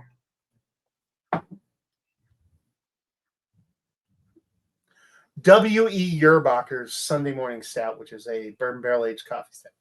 Fuck me. We don't have much longer going on. We don't have much longer going on tonight. We're almost at 3 hours. So I figured. We're gonna wrap this up in a little bit because at some point it's nearing midnight and I've been up since 6 a.m. I've been up for have I been up for 18 hours? Fuck me, I've been up for 18 hours. I sometimes forget that. A couple of months ago, 2 months ago or so. Long story short story long. We had this whiskey festival at work, or from based from work, but it wasn't at work. But it means that I had dinner at 6ish, and then we had the festival thing in the evening, and then I had to do some. We got everything together that we had there, like the whiskeys and everything, and all the decor stuff. So it was at 2:30 a.m. that I left there to where I had to go to a certain place, where I arrived at 4 a.m. I had a couple of hours of sleep, 3 or 4. Woke up, had a cup of coffee, did shit, and suddenly realized at 1 p.m. when I had some food that I hadn't eaten for 19 hours. I sometimes forget shit like this. So I wasn't aware that I've been up for almost 18 hours. Nah, yeah. I get it, dude. I'm literally this live stream has been I needed this, dude. The past 30 days of my life has been this is not hyperbole, has been the most insane 30 days of my life ever. I will believe that. You mentioned a few things in the last live stream we did with Adam, where we talked about some Star Trek things. No, it's completely. It's not even that stuff's bullshit. It's insane. It's absolutely insane. Not to get into specifics, and not that I want to, but between past 30 days, I started a new job. My kid went in the school system. My wife went in the hospital, and my dog died in 30 days. So I didn't The only thing I knew about was, well, the job I knew about. I should have guessed about Micah doing school things and everything by now. Jesus. Yeah, so I was like, it's like I will not mention. I will not talk about the entire situation with your wife because that's private. If you want to yeah. talk about it, we can do No, that no, in no, and I don't private. want to talk about it. But what I'm saying is, I went from basically like This is not a knock on her and any stretch of imagination, but I went basically became a single parent while my dog was dying. It was insane, Yeah, and insane, that's the insane. one thing I did want to mention. Like, again, if you need to talk about things regarding your wife, we can do so in No, no, no. private. Everything's good. Okay, I good, mentioned good, this good, because everything's good. good. My dog passed But away. My I dog wanted passed to talk away. about. I didn't want to mention it Yeah. during the live stream, but you did mention it on Facebook about your dog passing away, and I didn't want to start about it because I didn't know. But that's, dude, I'm pets. Pets in general, Mhm. but especially things like dogs and cats are like such a huge Yeah. monumental. They're Like family. the They're part of everything, and they're like they're like I like read about. what I went to today, like when I said that I was like running out of time and I had to get back, was because I had to drive to this place to pick up her remains today. Oh, That's what I was doing today. Ashes in a good way. Like it's like, it's been a week and a half and everything's good or mm, whatever. My wife is back from the hospital and everything's good with her. Like everything's on the up and up. Everything's good. It was an extremely stressful part of my life, and I haven't done a live stream. Last time I actually did a live stream was when I jumped on with you and Adam, and that was like yeah, kind of like towards the tail end of it. It wasn't like I was yeah. like I was part of it, but it was like I jumped in towards the tail end and we had a good time. But last time it's been, I want to say like a year since I've done like a Same. proper live stream. The So only live streams I've done, I think you've done the same. It's like when you do your live like unboxings, hop in, yeah, yeah, stuff like that. yeah. But that's it. But like actual, like we've been at it for like basically give or take 10 minutes, but we've been at it for like 3 hours, and I haven't done things like this in. I've done here and there. I've done a few things with Adam where we do the sips and spoilers, where we talk about Yeah. some Star Wars or Star Trek stuff. But that's also like maybe once every 6 months, not even. So this is what I propose to you. Yeah. Okay, let's do this again, and Mm-hmm. like give or take a month's time. Whether it Mm-hmm. be a couple weeks, a little longer than that. I vote for next one. Riffing off my Ice Pirates thing. Maybe you do guilty pleasure movies I'm all that for it. aren't necessarily great Yeah, movies. that's why I Um, suggested this in the chat. Like, if people have like a movie or a movie show that they want to talk about, yeah, if I'd love to do this. We can do this, the both of us. We can have more people, and but people can join in if they want. Yeah, it's guilty like me. pleasures. Well, me and you, we're doing it, and anybody else wants to join, I'm they're fucking in. they're in. They're welcome, but Yeah, we're doing it. We're doing it. Guilty I'm doing it. pleasure movies would be the next one That's because gonna I be have a ton of guilty pleasure movies, dude. same, bro. Same. Ton. That Ice Pirates I talked about. I'm trying to think off the top of my head, like guilty Do pleasure. they need to be like science fiction, or can they be like just Like generic guilty pleasure movies? I think the bar should be they're shitty, but you love them. Mm. That's the bar. Like, Love Potion #9, like fucking like just really shitty movies that you love. Guilty Dude. guilty pleasure. Like now Labyrinth is actually a decent movie. I agree, but the reason I'm pointing this one up, I was the voice of the worm in a theater version of this. I saw David Bowie in concert, so there you go. Fuck you. Guess I who? sing. Guess it was co-headliner. It was David Bowie and somebody else. Guess who the co-headliner was? And they both sang. One opened, the other one led, and the other one played, and the other one played. I can't guess. played I together. can't guess. I can't guess. Not Nine Inch Nails, Trent Reznor. I'm not a Nine Inch Nails fan like you are, but that is fucking amazing. Yeah. Madison Square Gardens might be the best concert ever. Fucking hell. You know what? On that bombshell, within like Give me one. Give me 5, 4, 3, 2, 1. It's midnight. Oh, damn. It's midnight for me, which probably means it's like dinner time for you. 6 in the afternoon. Yeah. Yeah. I would suggest that we end this live stream Let's do it. so you can. What did you say? I said, let's do it. Okay, there was a little bit of a glitch there. That could have been like an internet Yeah, connection or a stream. internet. Yeah, Honestly, Let's, there's chickens outside screaming. There's a lot of stuff going on. probably. I can only assume that you would love to spend some quality time with your family. Yeah, no. I mean, from now till 8 o'clock is when Micah goes to bed, so it'll be us just hanging out with him, chilling, having fun. Me power bombing him into his bed, which is his favorite thing right now. I basically say power bomb. He freaks out and screams power bomb, and then he runs into our bedroom. And I pick him up and I throw him like a WWE character into his bed Oh, and fuck, that's suplex him. And we do that like 3 times a day. Yeah. It's pretty Oh, awesome. I know exactly what you mean. I know exactly what you mean.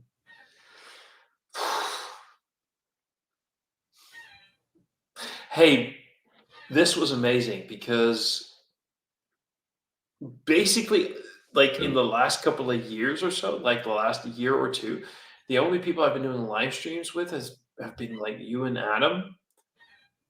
And we always talk about these awesome things like the shit like beers and movies and stuff like that. And I'm digging it. And the last 3 hours were like fucking amazing because I haven't done shit like that in dude, so long. I loved it.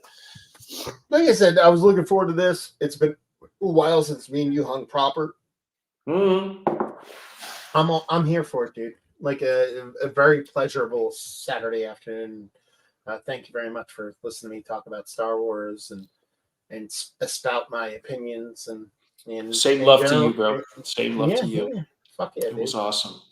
I'm gonna go look up movies that are like really guilty pleasures and Ice Pirates. Watch it.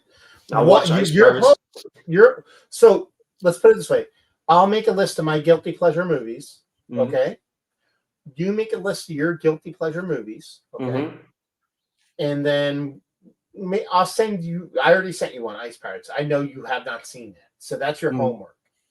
You send me one you think I should watch. If I've already seen it, I'll be like, I already saw it, and then you move on. I'll work something else. When we reach one, so we'll basically the point is, you'll have one you haven't seen before. I'll have one I haven't seen before. We watch them, and that is our connection. We're done. Like, absolutely fucking crazy. What do you think about it? And I can be like, I hate your fucking movie, Thomas. I can't stand this movie. You suck, or it's great, fantastic, whatever. It makes for fun conversation. We'll do it. Do it. Awesome. Thank you so much for doing this, bro. I think it was a great suggestion because you came up with this, and I'm looking forward to the next time. There you go. Thank you, everybody who stopped by. Everybody except for Adam, because fuck you, Adam. But everybody else that stopped by, we appreciate it. Everybody from Corn to Remy stopped by. Yeah. Your nephew Leon. Is it Leon? Leon. Leon or Leon? In Dutch we say Leon. Okay. But you can just call him the dude. Cameron stopped by. Listen, Jimmy C stopped by and he said 2 things. He said, "Happy Star Wars Day," and then he said, "Love Natalie." Love Natalie Portman. Yeah, I think that's kind of like look up her both of. You know what I also like? You know what I also like, Jimmy? Breathing and life. And of course I love. But look up both of Natalie Portman's Star Wars raps. Like rap, R-A-P. Well, my favorite Natalie Portman thing is where she wore like Stop Wars shirt. You know what I'm talking about? No. So Natalie Portman wore a shirt that said Stop Wars. Oh, seriously? Yeah. Game on. Well, no, it's even better. Unless she said Stop Wars. You know. And this is one of my favorite things of all time. Open new one. Oh, come on. Okay. This is like one of my favorite things of all time is that she posted this picture where she has "Stop Wars" on it. And someone's like, picture of a stupid fucking hipster chick in a Star Wars shirt needs to stop. He probably hasn't even seen the movies. Perfect. She probably hasn't even seen the movies, and someone's like, "Wait, what? This one? She was. Yeah. Wait, she was in Star Wars, asshole." It's like that one thing from How I Met Your Mother. The only people who don't like Star Wars are the people who are in Star Wars because they are in the Star. Yeah, it's like the person's like fucking hipster with the Stop Wars. No, she's in the fucking movie. Stop it. Fucking perfect. Yeah, I remember that. That's brilliant. Yeah. All right, bro. Come on. Hey, go hang out with your family. Give them all my love. We'll chat about the next live stream, and we're gonna do this more often because it's fucking amazing. And I haven't done this in ages, and I really fucking loved it. Thank you, bro. Awesome. Peace. All right, cheers. Bye bye.